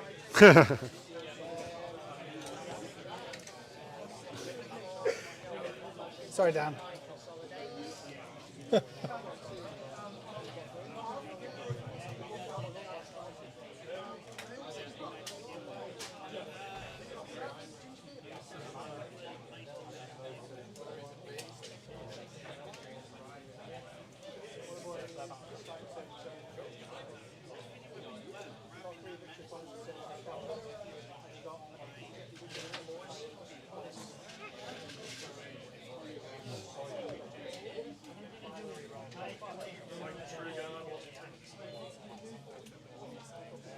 One thing missing from this final, which was present when Dave played Core, of course, is the sound box. Thankfully, you know some things. Of course, the soundbox exclusive to El Paras Enterprises.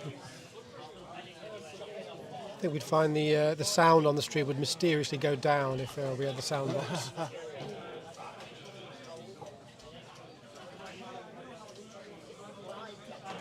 Although I was partial to the charge sound effect whenever he rolled it on the kickoff table. I do remember the sound effects that Dave made when Ollie threatened to punch him if he pressed another button on that bleep bleep bleep box. Ollie is quite a big chap.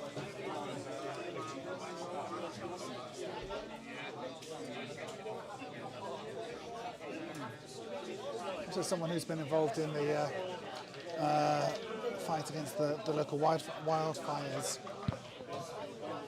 We appreciate your service.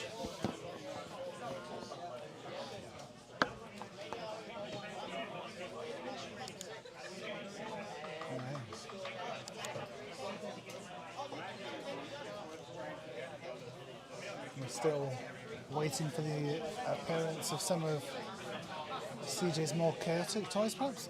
I guess the bomb is probably honest, we don't know if he's used it yet. But the wizard is still parked.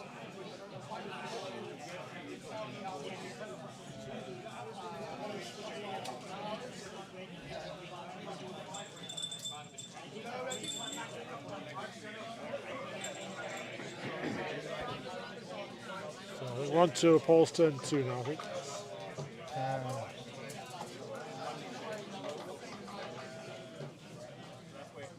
Feels like a very kind of similar paced opening to the first half.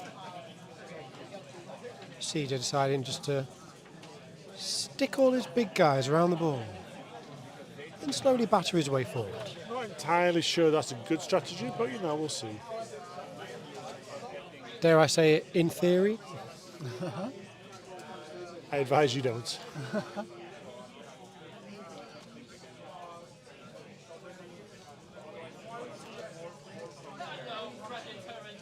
Paul having a good think now.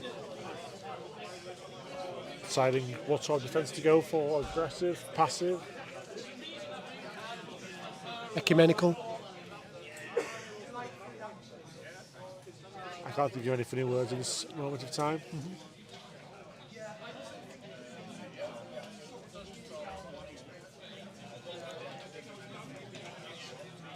I got a happy troll.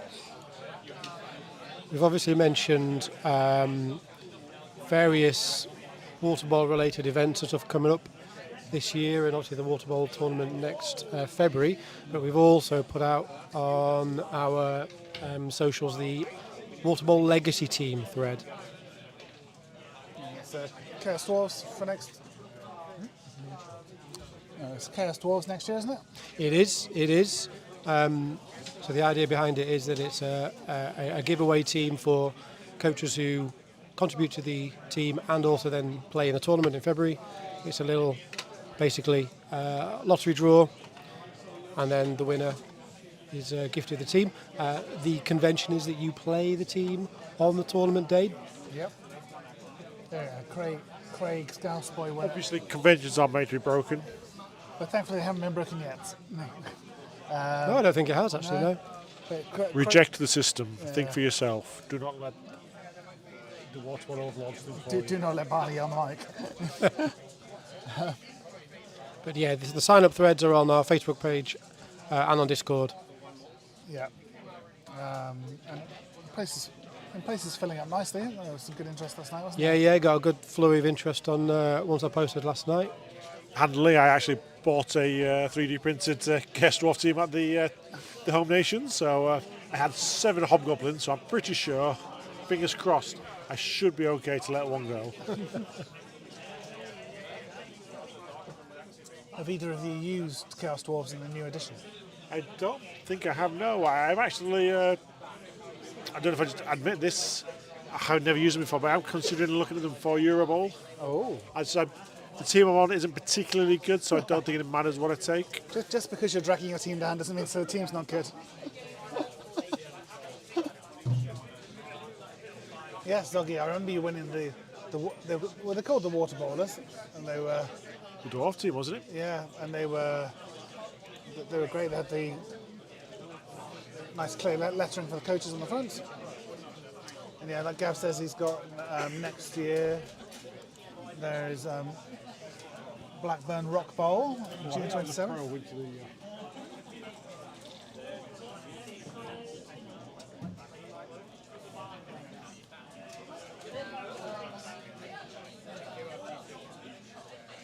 Into CJ's turn 3. Zoglug, how is that dwarf team looking after all these years? Well, I believe it has models painted by Fire Ollie and Nippy Longscore, so I wouldn't say pretty good.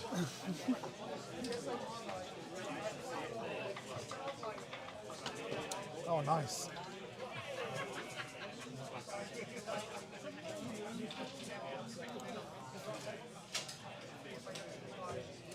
Okay. So CJ just proposed doing something there that made Paul pull a rather funny face.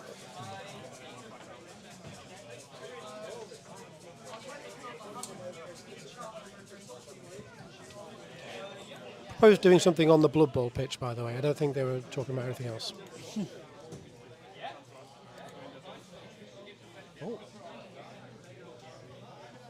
Oh, yeah, please do, Zoggy, that'd be great. Oh yeah, lovely Zog. Yeah, we do have a kind of a collection of photos of the old legacy teams somewhere. So yeah, but getting like fresh photos of them would be brilliant. Actually, they're probably on an old photo hosting site that's no longer in existence. Yeah, it was a photo bucket we Photo used to use. photo bucket, yeah, I was just thinking that.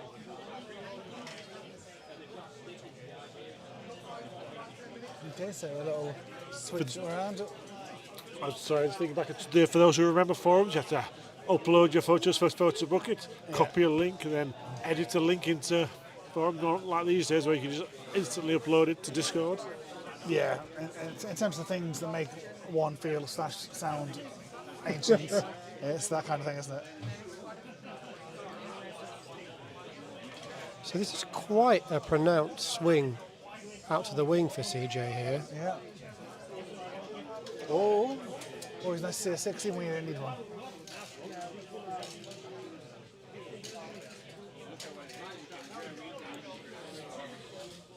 So the blitz is good. Guten Tag.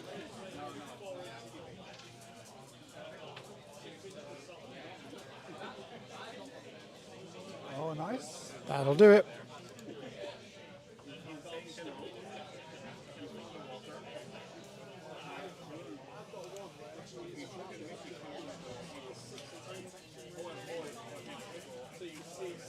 That won't do it. Yeah, it's not been. In theory, that's not a great dice roll.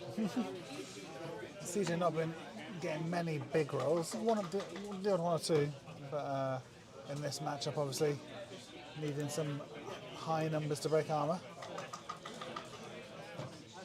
Yeah, it feels like with the early troll removal and then a KO, CJ just did not get the chance to maximise all that strength 5 block mighty blow. No. Ooh, awful little seed snotty block. And that is why you indeed see it very little. Yeah. Not going to. He did manage to take down an orc lineman by the looks of things. So the orc is okay, the snotling is not, but he's just a stun.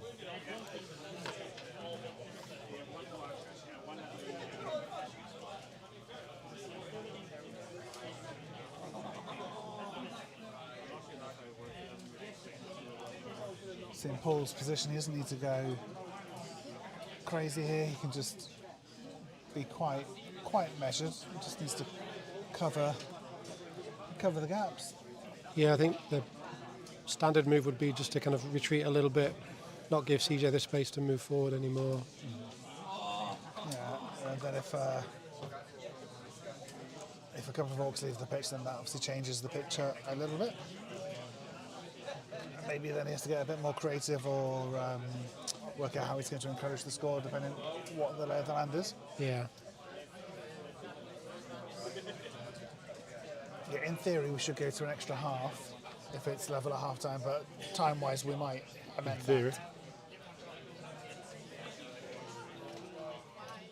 But I did tell both coaches at the start of the game that depending on time, that might be adjusted to sudden death or straight to dice off, depending what the time is looking like. And if we go to dice off, it's best of 5. Rerolls are not allowed to be used as part of that.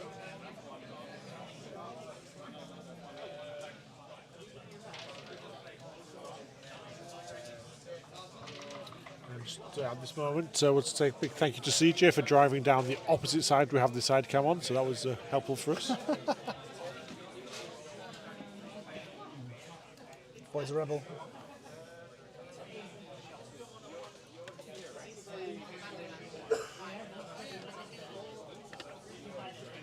Right, chat. At this stage in the game, with CJ 1 down, but with a fairly strong cage there and pushing down one side, what do we think the outcome of this half's going to be?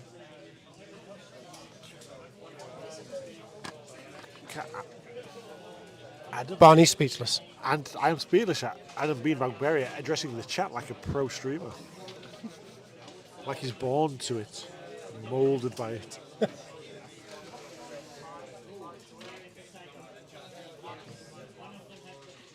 think if CJ puts it in any time before turn 6, then probably 2-1 to the Orcs. Yeah, I think so. Okay, Gav going for the 1-all and then overtime. Gav, do you mean 1-all and then into overtime, yeah? Or 1-all after overtime?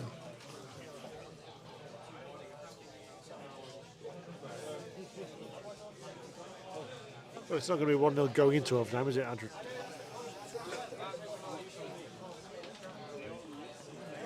So it has to be 1-1 and then into overtime. Yeah, that's true. Yeah, if the Orcs get tired in the seat and stop taking players off the pitch. So yeah, so still only the one Kaz sustained on the Orcs, so they're not still in a good position. Yeah, so CJ needs another 2 to take him below 11 in the squad, right? Yeah. Is he on 13 or 14? In the Orcs. I'll ask him his.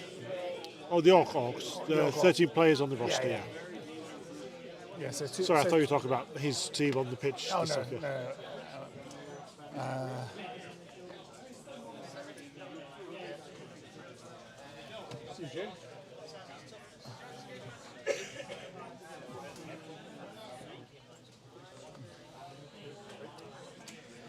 Dear Daniel, thank you for your correspondence.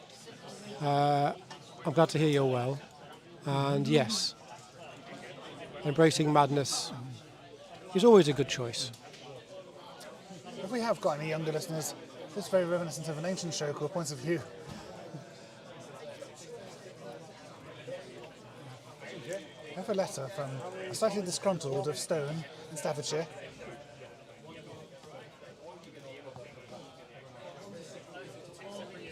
Of course, we'll whisper this so the coaches don't hear, but obviously the wizard is still in play.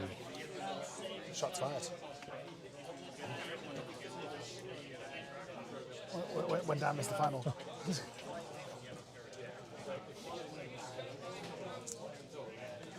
To be fair to Dan Gabb, it was we played the COVID playoffs online, so it was I think it was a BB was it BB2 at that point, Dan, and a misclick, accidental dodge.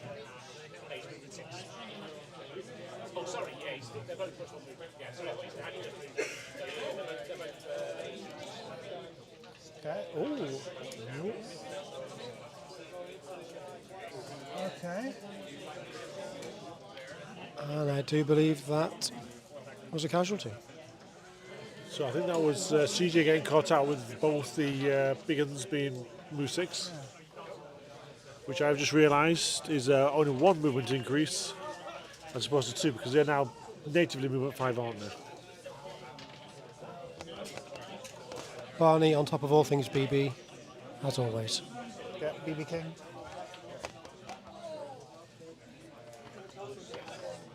Oh, Daniel.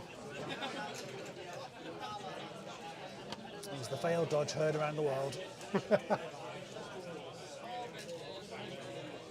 Mainly because we could hear Chili screaming with joy from his house over in Yorkshire.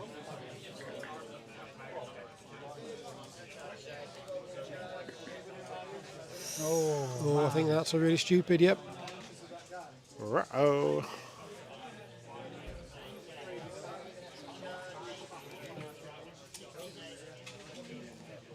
Is it a big enough thing you know, it's not worth re-rolling. That's it, the way he's put it on the pitch was to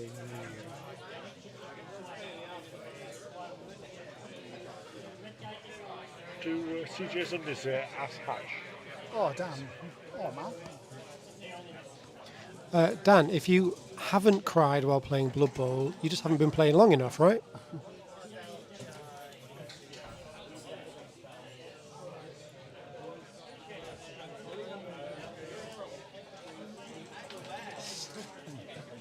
Playing any Blood Bowl with a hangover in a day 2 atmosphere is enough to make anyone cry, or at least have severely watering eyes.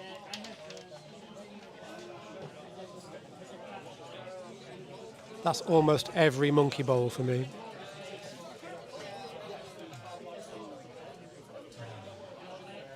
Oh, big roll. Is that KO? That's at least a KO, yep, because that will be. He's off the pitch. Yep.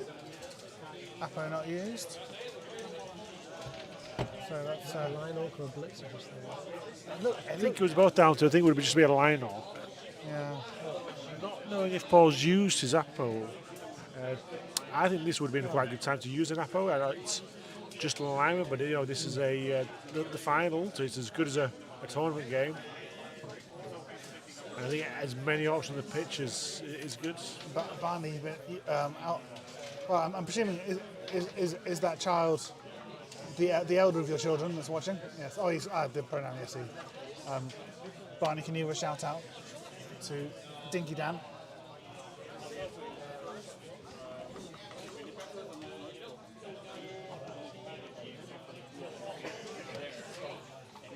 Oh, we have a big up to the big whoop for the Albert himself, Albert. I hope you're liking it. If I'm your second favourite, I would accept any answers for your favourite apart from a Leipziger or D for Dan.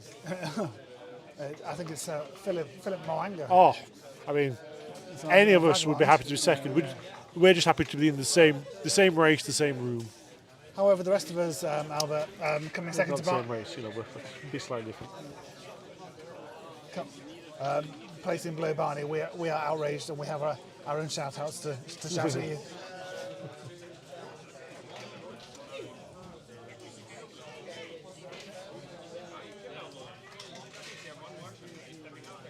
I'm assuming it's not you, Daniel.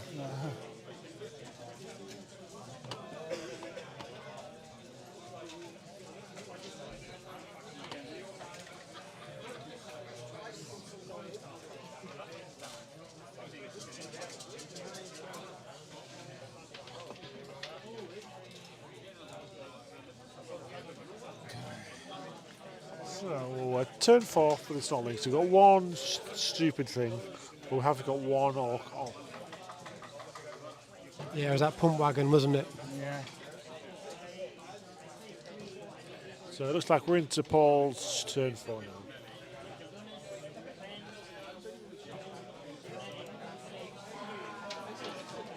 Yeah, with those pump wagons having stand firm now, it'd been really stupid, just really slowed down that push up CJ's left flank. There's a lot of competition for that role, Daniel.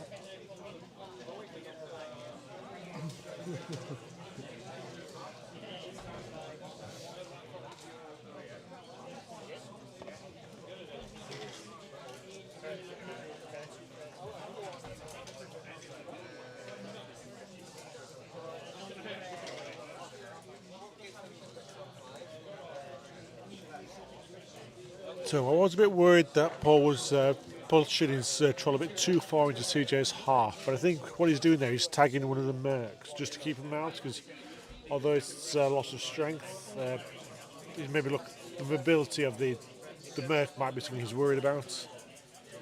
So just tagging him, because obviously CJ's not really going to want to dodge him out until maybe later in the both half. downs there.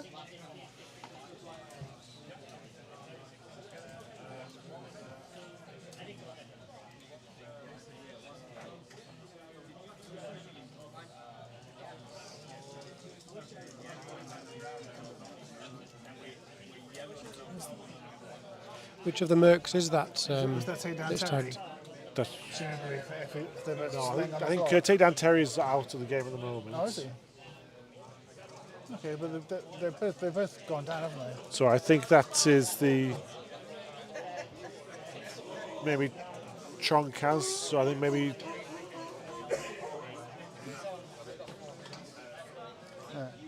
If you heard sort of an excited seal like sound just then, it was somebody celebrating some success in a 40k game. I think it was a Tuscan Raider. that's exactly what I thought of. So yeah, I think that's Chonk has. He's a foul appearance, strength 4 mercenary. Yes, Phil is a vagabond.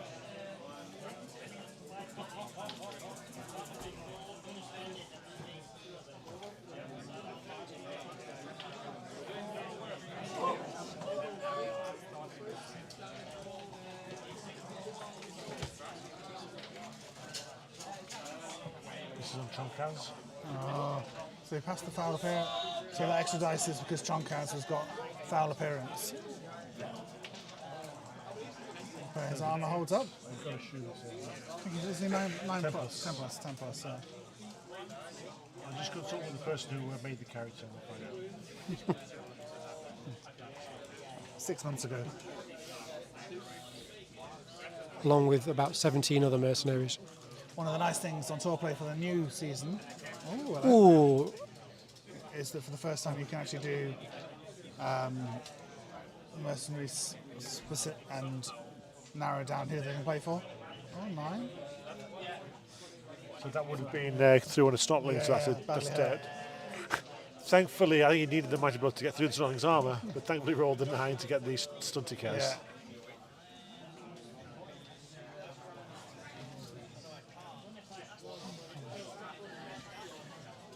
So that's 3 players off this half of CJ, and he was saying he's started with 2 extra swarming, Okay. so he's at 13 down to 10. So that's the same numbers as the Orcs. Yeah, okay. And is that turn 4? Yes. Yes, it's 4. Okay. It's CJ's turn.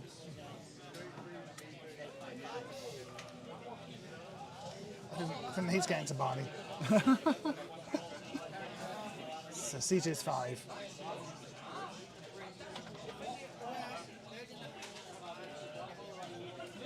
So yeah, the Orcs still with a nice little wall there.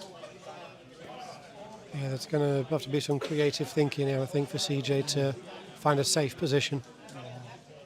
Although, like with earlier in the half, he's got time to swing around if he can. We'd have to clear out that orc in the middle, wouldn't we? Just remember, Alex, that the audience cannot see where you're pointing your finger, so Yeah, please describe. that's why I said the orc in the middle. Nobody wants to see where Barney pointed his fingers earlier. Again, if you would like to join the Waterbowl Premium Patreon, that's £5 to Alexander Leipziger at. I can't think of any old internet companies.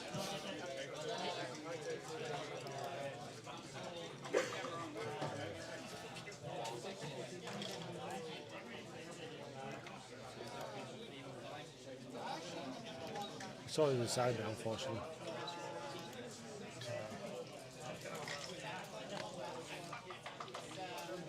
Yeah, I think my home has got MTL World email address. Wow.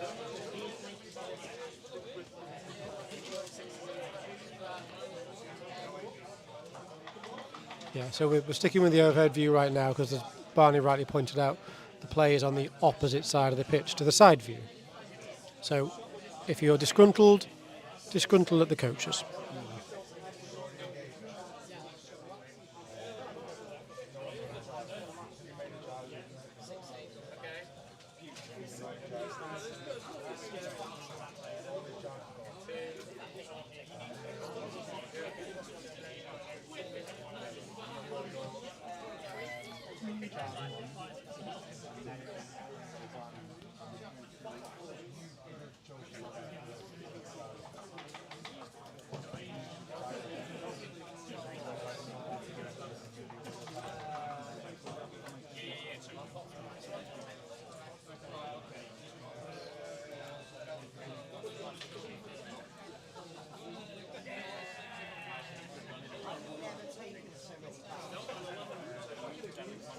So I'm assuming that was a stalemate block, was it, with they're both down?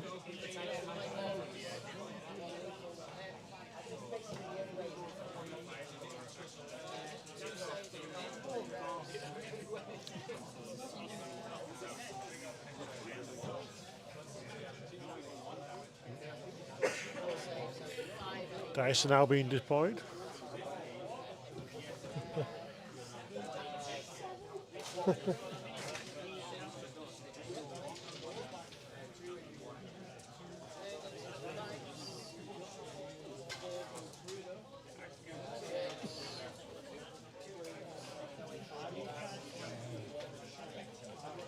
CJ currently stood up, power move, towering over the board, and Paul, and the whole game of Blood Bowl. There's definitely some chest thrusting. CG has stood up, but unfortunately his belt did not. If you know, you know.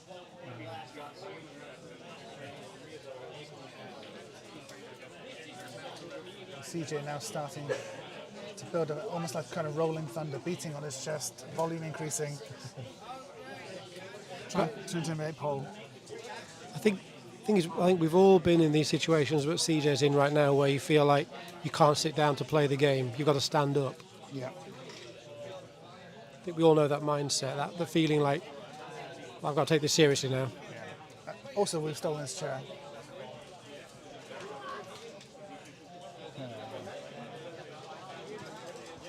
Oh, whatever that was. That was a 3+, failed okay. dodge. 3+ though.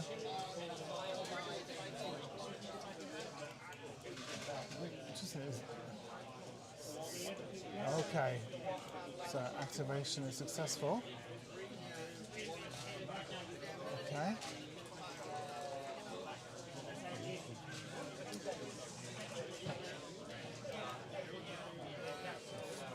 So no armor broken again.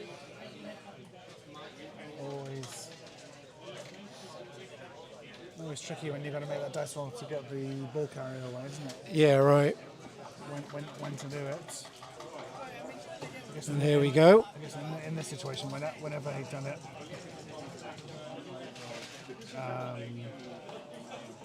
a fair would have left him wide open. Oh, that's good. That's good.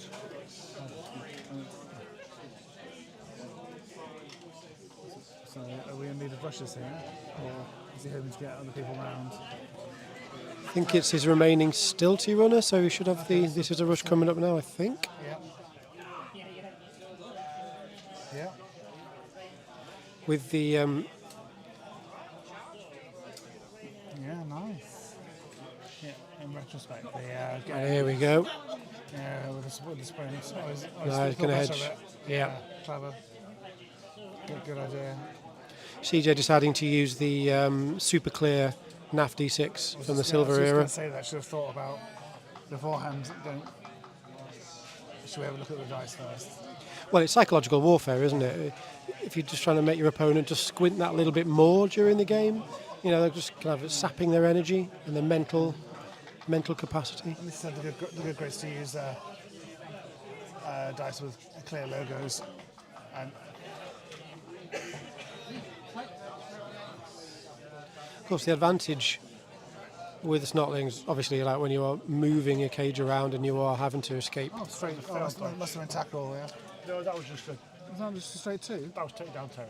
Oh, Terry. Okay. Yeah. Is he on a 3+? Isn't he? So like a lineman. Not a 2+. Yeah. He's on a not 2+. Very good work from CJ there. Just pulls things around again. Yeah. To the other side. Takes a bit of time off the clock, but also means that for the Orcs to fully regain position. Turn 5 for CJ, so he kind of needs to get into position next turn, doesn't Yeah, he? next turn he'd want to be at least around the halfway line, wouldn't he, at least? And it looks like, I suppose with the dodge, maybe can this Orc at the bottom get round and have a shot? Count the squares out. 1, 2, 3, 4, 5. Oh, actually, it's the line. Slightly, yeah, slightly too far out.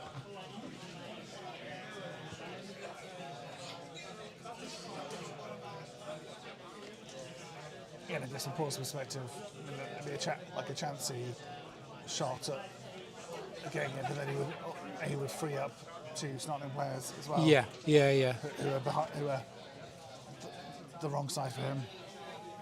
Yeah, Paul just really needs to control the space rather than go for anything too desperate.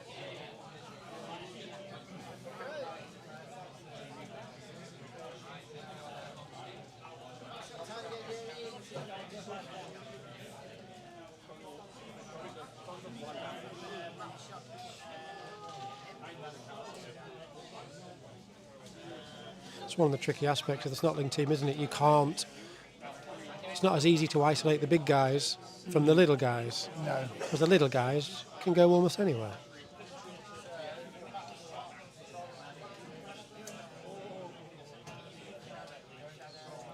And I guess as well, if the I'm sure if the Wizards not been used, CJ would be hoping to use it maybe on Paul's 2-1 drive. But if Paul gets too close now, you could have a go and just try and open up the space to get through. Yeah. Obviously the Orcs are a little faster these days, but still not that fast.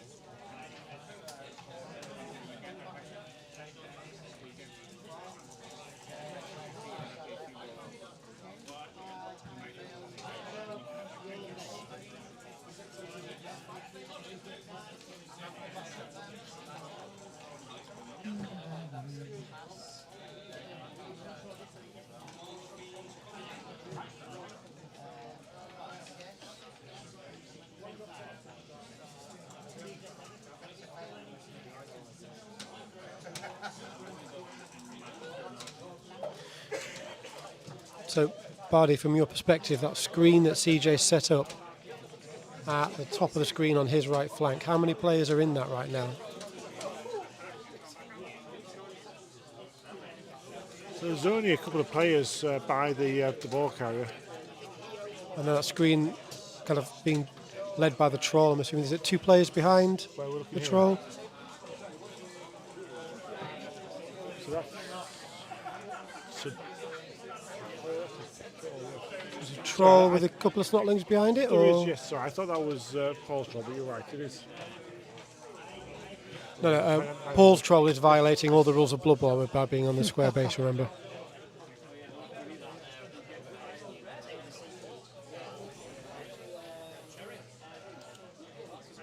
So yeah, so it looks like you've got the trolls and an orc lineman with a Snotling behind him on another orc lineman. Okay. So I was wondering whether Paul was looking at whether he could find a gap to break through that. Control activating.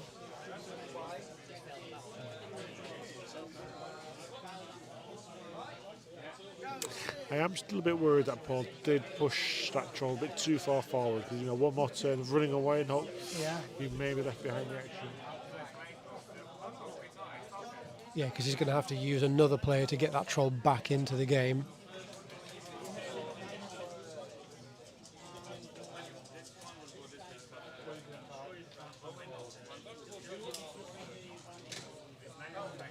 CJ kindly moving back onto that right flank so we can now use the side camera again. Yeah. We call this the C for camera angle.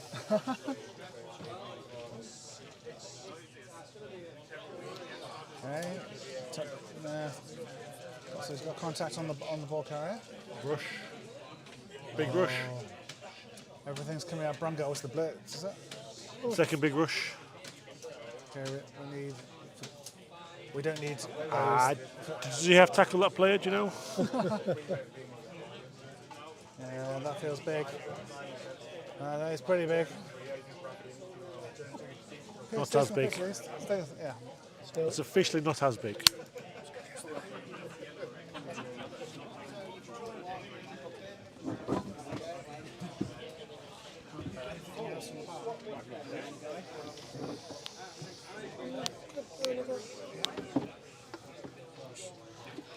Just gets like a tap water. Just get like a tap water. Tap on the chair. Oh my god. I'm in the get out of it.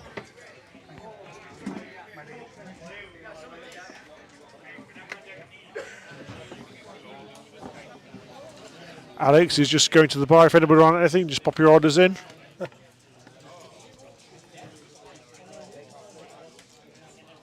So I think this is a rush onto the ball. And Le Scoop, or scoops it.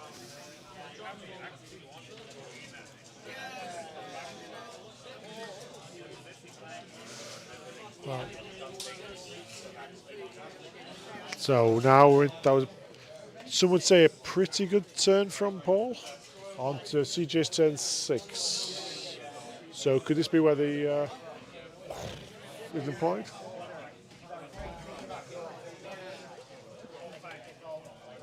Let's have a look. yeah, no, I was just checking out the turn scores as well. Yeah, just to see. CJ is flipping through the rulebook, so I think he might be trying to look for one of his behind to the inducements. teams. I think he may be reading the rules about wizards. Yep. Check which page. And that is indeed the page we thought he was looking at. Of course, we all know a wizard is never late. So, they're trying to decide which spell to use. And so there's one to turn him into a frog and one for a fireball. But as you said, they're both essentially a 4+. Yeah. The frog could be funny because at least that way maybe he's less useful for the rest of the half if you don't break armour. I think he's going to be a frog. I think that would give Paul the bigger headache.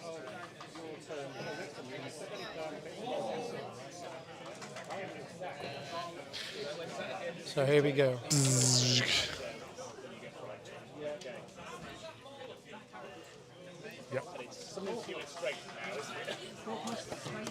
Here we go. Drum roll for the zap. That is not the role that CJ would have liked to have seen.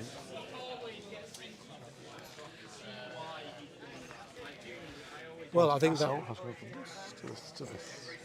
And now relaxed. that does feel like a key moment there, where CJ's probably biggest weapon has just completely failed. Yeah. And we're back on the Indian game. Well, you are. So yeah, CJ's got a big think ahead of him now, hasn't he?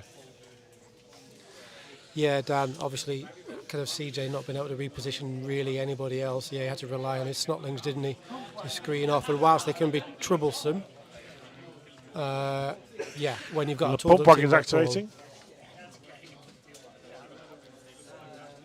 Yeah, when you've got a tooled up team like Paul has with the right skills, they're not lasting long.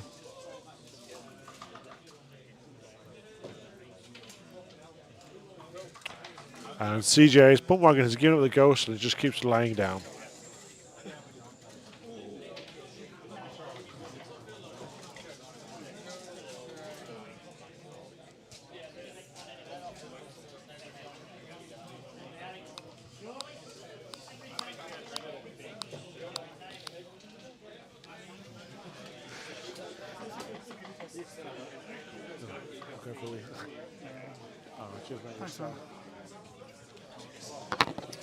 Just to keep Leipzig up, did you hear the hiss and the snap of electricity in the air Somebody mentioned me? as the zap the wizard aimed up his lightning bolts to turn the blitzer into a frog? Can you see a frog on the pitch? No, my glasses are over there. Let me give you a bit of advice. There is no frog on the pitch. He's killed the frog already. Oh my CJ rolled a 1 off because as he was about to roll it, Adam said, in theory, this could be a turning point for CJ. God. No. No such thing. Oh, it's the easy bit as well.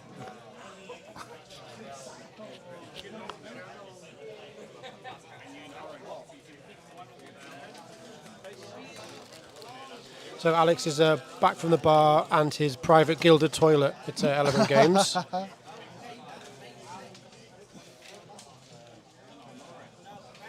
So actually Gildad. It's got quotes from the fantastic Gildan Radner all over the wall. Niche reference there. Thank you. It's been a long day. Yeah, got drink Jenga going on, and more like drink Domino Rally. Whilst this is going on, I'm going to open the prize that I've got for first place, but I have not looked at it yet. Ooh, La Reveal Magnifico. Yeah.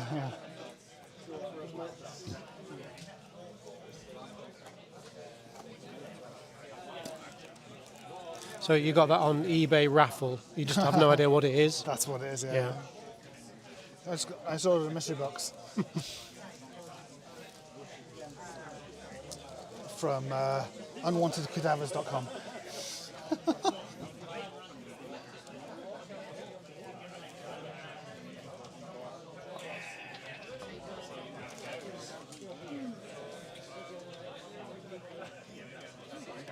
Sack the ball carrier. Oh, sack the ball carrier, that's good. Yeah. Yep. Oh, I heard Paul make a big noise. Was that through the armour?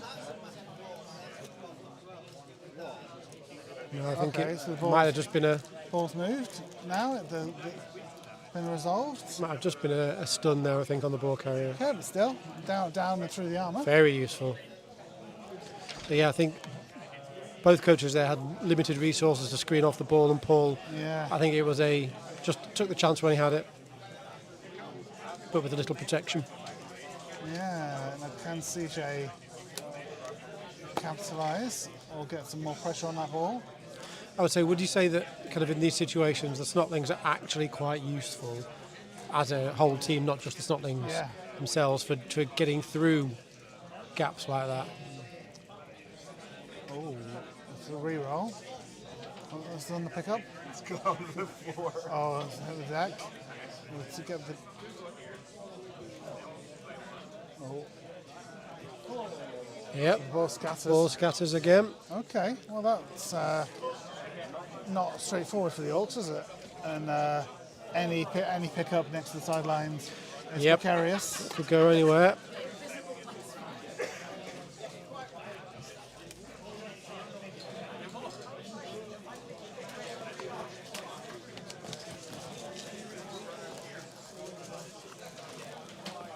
Ooh.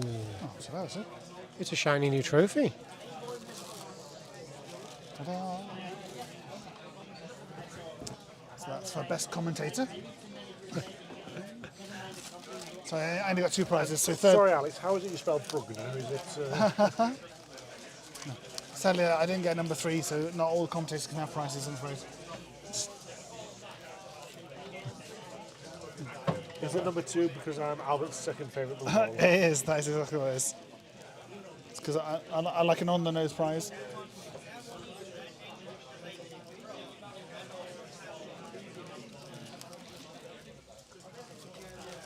Oh, I should have checked actually. If we've got batteries for this, it'll light up.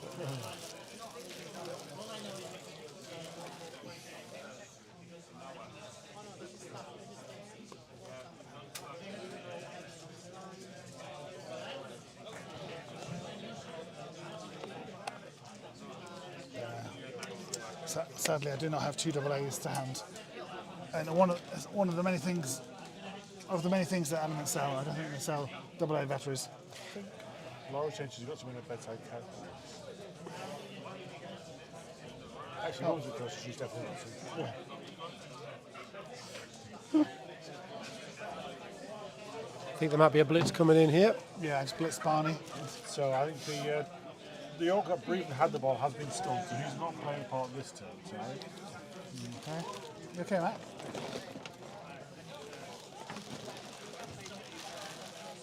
No, I'm all good. Just taking down the stuff that doesn't need Oh, it. okay.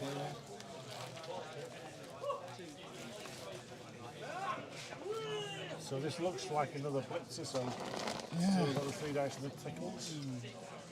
Yeah. So it currently feels like overtime. This feels like a reroll, I think. Yeah, it's not the favoured outcome, but it's not unlikely. No, I think a reroll's coming. Oh, Oh dear! Oh my goodness me! Wow! Oh, Oh, lovely stuff. wow, that is. Okay, he survives, but that is potentially huge for CJ in terms of getting that equaliser. And again, just having chipped more time off the clock. Yep. 10-7. Okay, so we might be going to overtime. This is getting squeaky bum time. How many has CJ got 2 rerolls left? So Nuffle balancing things out from the failed wizard into a triple skull. Yeah. It's actually, Classic Nuffle. actually, CJ's so clever, he used a delayed wizard, and the effect was actually on the dice. Yeah. Both got 2 rerolls left, okay. Barney in unconventional baseball pitcher mode. Oh dear. Just look it up, Paul, at the moment. I can literally see his emotions, and I can see what he's thinking. He's thinking, 6 dice. Thinking it. Well, to be fair, the dice 4 to 6 were a definite problem. They were, yes. Never re-roll a push, eh? Nope.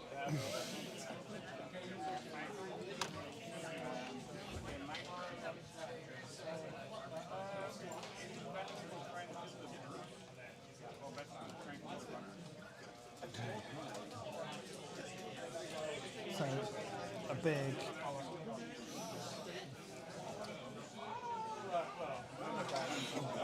a big pickup imminent, surely. Yeah. This is a big roll. Well, it will be when he makes it. Okay. More of that kind of thing. Okay, so we've got some cover. It's a range. Is this a rush?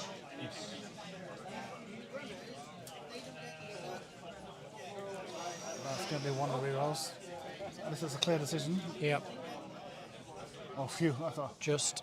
the darkness on those dice. I only saw one of So those. he has to get in position this turn, doesn't he? Yeah. Turn 7. Handily with if you can get a couple of stoppings there with sidestep, that it's harder to eliminate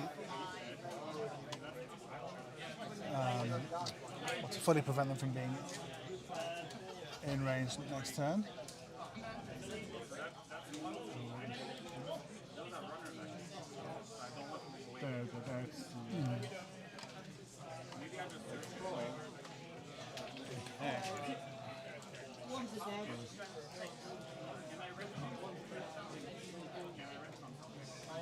Matt, who's done the stream for us here, on his channel on Geek Pride, they do a whole bunch of different streams. I think D&D. So I think we've just missed a stupid troll.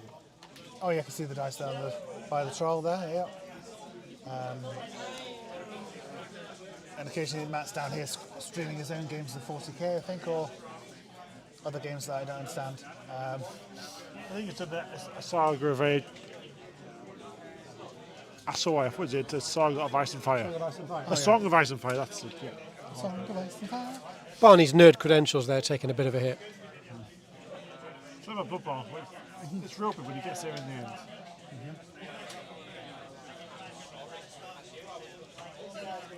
Much like those DBS checks that Barney does. Oh, by the way, your manager needs a word with you.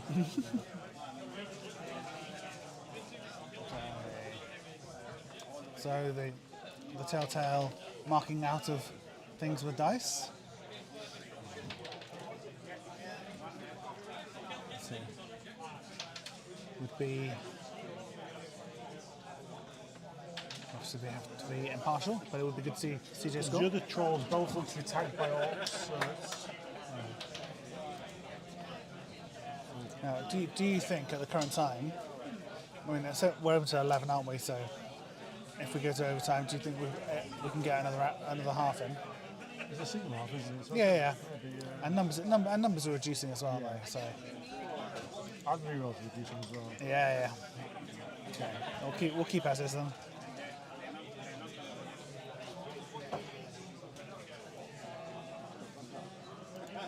in the Dungeon Bowl last week, the final was resolved with a can you find which ball is under the chest. We laid all 6 chests out, and then the 2 coaches that were tied took it in turns to pick a chest, and then Jenny was the coach with the 5th pick. She found the chest of the ball in. All the way to the 5th. So, well, Paul was so tired that originally one of his first picks was picking one that had already been established as a bomb. So here comes the pickup. We always got it. This is dodge. Is that? Okay, yeah. That's a dodge through past the thrower. Was that a dodge? No, it's a Snotling. Yeah. Snotling just picked up and then dodged through, like past the thrower to get around. Runner or a bouncer. They're 3 pluses, aren't they? Oh no, yeah, that's that. Oh, is that the silty runner? Ah, right. No, Yeah. it's not. No, it's just a snotling. So it's 2 plus. But now we're into the. Are we into the world of rushes, or is it? Is there any players that you can get back to more cover?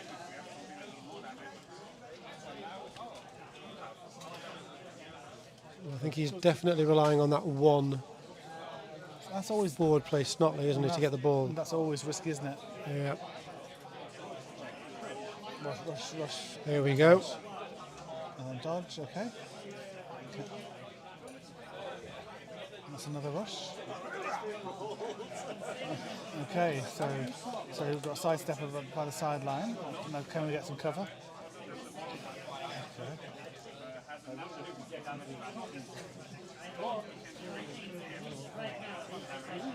Okay. Have the Orcs got a goblin on for this drive? No, he's not needed to bring the goblin on, I don't think. Okay. I mean, I guess they've got break tackle for getting occasions, haven't they?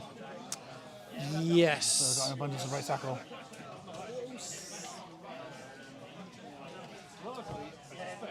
So, yeah, Very close. yeah. It is going to the wire.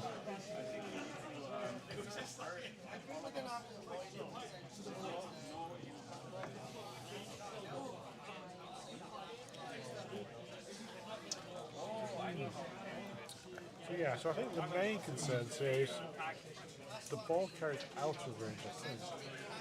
Yeah, if it's a standard snarling, it's you've got to be one further forward than that. Is that right?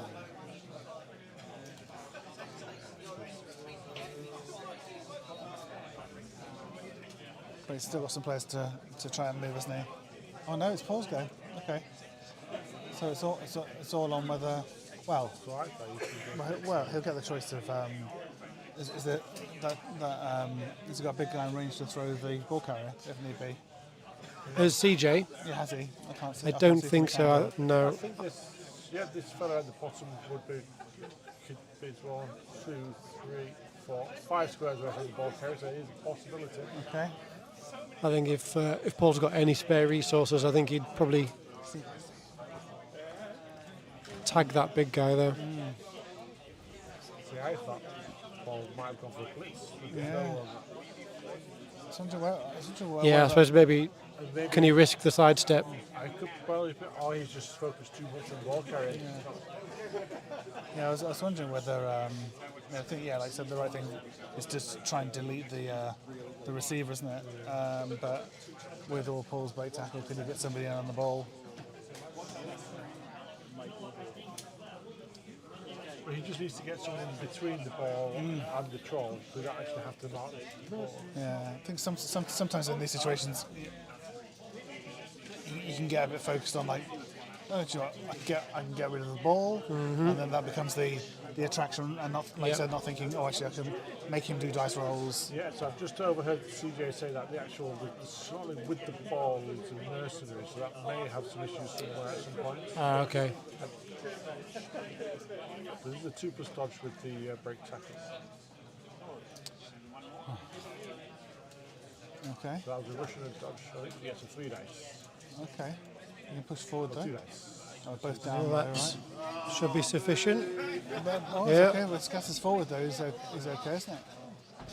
Or a kind throw.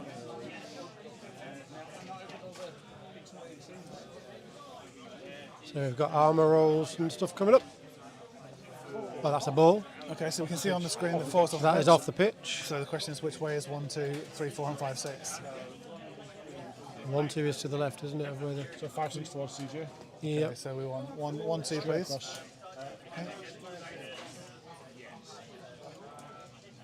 And it's a fairly decent throw in.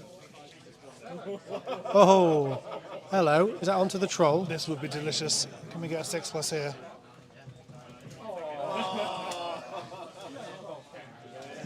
Can we not bastardise the underworld the ruling there?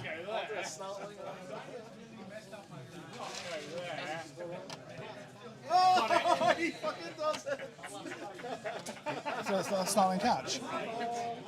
Yeah. So. Although I am questioning how did that ball get onto the troll? Did it bounce onto his square from the... Yeah. Oh, okay, yeah. Okay, exciting. There's just too much stuff is going on at once. Snotling's just roll the 6 and picking up the ball. That's fantastic. Yeah. Has that orc next to the ball carrier been activated? Looks like. I think yes. Yeah. It's a block troll, isn't it? So it's not going to throw half dice. So it's all on this. It's one reroll left for CJ, right? One reload. Yeah. And CJ needs a little spicy dice, and he's got 2 options here.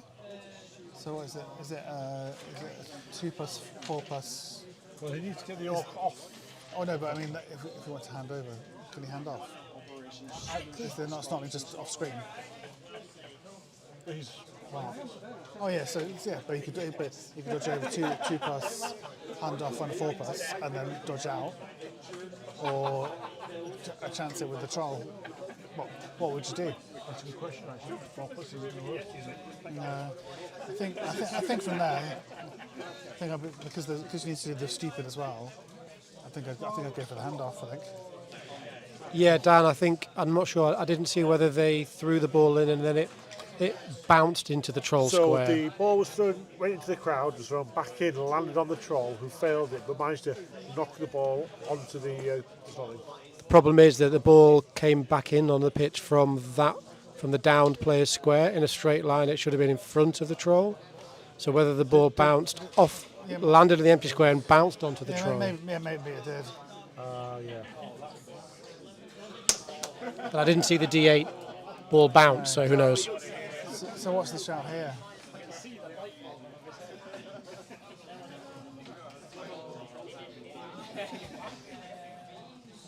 What's he doing? Ah, right, thanks, Dan, yeah. Okay. So was that just a block he was rolling for, right?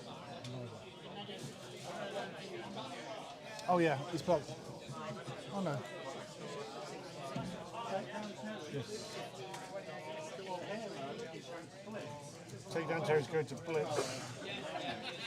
I think he's going for the long thrower.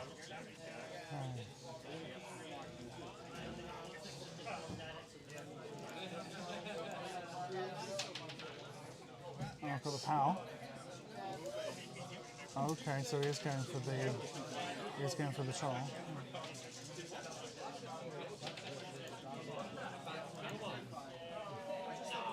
Okay.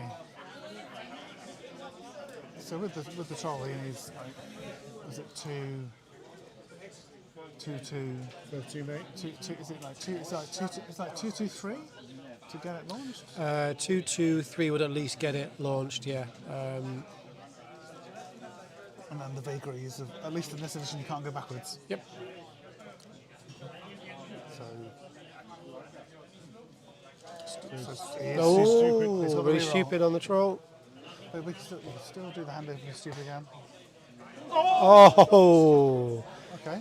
well. Well, it's still on, Yep, turn that over, but but that's the throw teammate gone. I don't think he's clocked the handover. No, we are plan B on the handoff. Come on, CJ. Let's take it to overtime. That's the dodge. So that was a dodge. So 4+.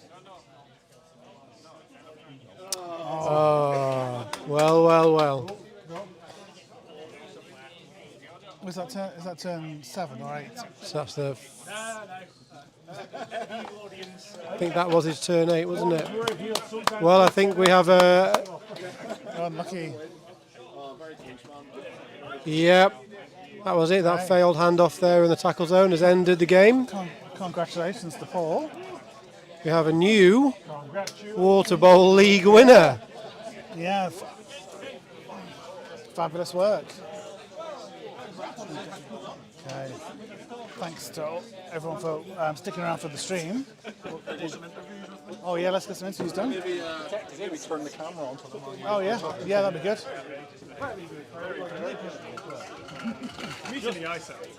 So commiserations to CJ. Well, it was fair enough, really. We're thinking your dice on average were pretty good.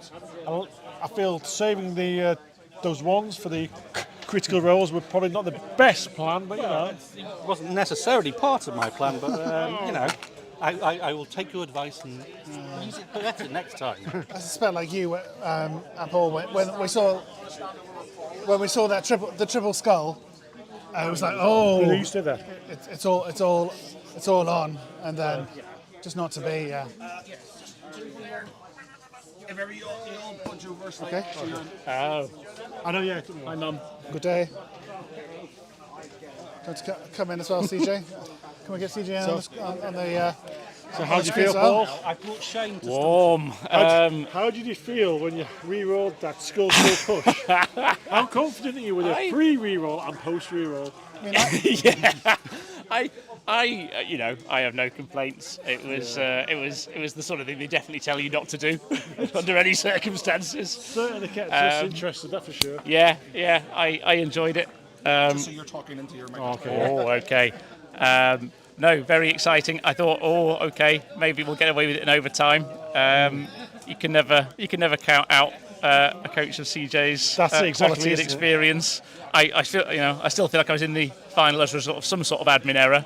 So it's been very exciting. Yeah, it's funny you should mention. £5 a month for the premium.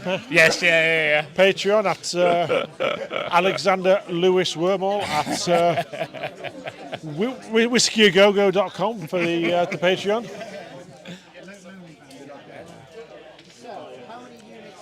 Yeah, very exciting. I am shooketh.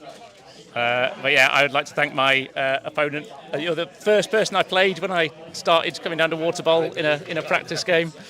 And yeah, that is and that experience made me want to come back down. So It's like I've already. it is. We win. So you got the win by proxy. Yeah, exactly. Blood Bowl was the winner. I'm going to give that guy. yeah. I probably deserved it.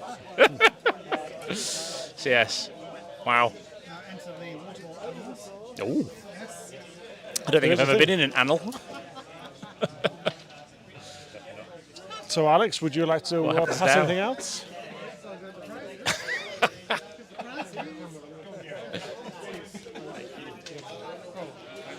Matt, obviously an amateur, as he's given the microphone to Alex, which is perhaps the worst mistake anybody can make at any point. Okay, so let's give out the prizes. So we're going to start with last season's champion. Mighty CJ. Thank you very much. Okay. Lovely. Congratulations. Woo! A sterling defence. Proudest moment of my life, because winning Dark Elves doesn't count. That's right. Yeah, sterling defence. And get two double A's in there and that'll light up. I realised as I opened it here that two double A's and then... We were going to light it up for you, but we rolled a 1 when we to get their batteries. And then to our new champion. Paul, congratulations, man. Thank you very much. Well done. And get it above your head. Woo! Sorry, I've laced it with hemlock. Yes. I wish you'd said it just slightly earlier. And Paul gets it gets longer than 3 weeks to enjoy it. But the new season starts at the at the end of this month, so a chance to take Paul down and knock him off his perch comes really quick. It'll be easily done because I'm having a second child in about Oh, you are, yes. 6 weeks, 8 weeks. So Yes. Yes. So as I was saying, yes, it will. I'll be easy to knock off my perch because I have a second child arriving in about 7 or 8 weeks, which I hear is not conducive to optimal Blood Bowl. But I'll defer to Alex on that. On the flip side, it will give you plenty of time overnight to play football games to get those reps in as you do the feedings. Fantastic. Oh, any last words, Barney? So I'm going to say no. So thanks for CJ. Thanks for Paul. Congratulations, Paul. Congratulations, CJ. Yeah. And Thanks to Alexander, Flemish Wormhole, and Adam, the Beanbag Beret. And a huge thanks to Matt for Thanks, Matt, his hard and work. Geek Pride. Thank you very much. Yeah, it's very much appreciated. Thank you, Matt. We apologise for tanking your numbers, but hopefully. Okay. Oh, that's us. That's what Peaking wrapped all us. the Wrapped up. silences. That's it, yes. Or is it? And it's all my Again. fault. Cool.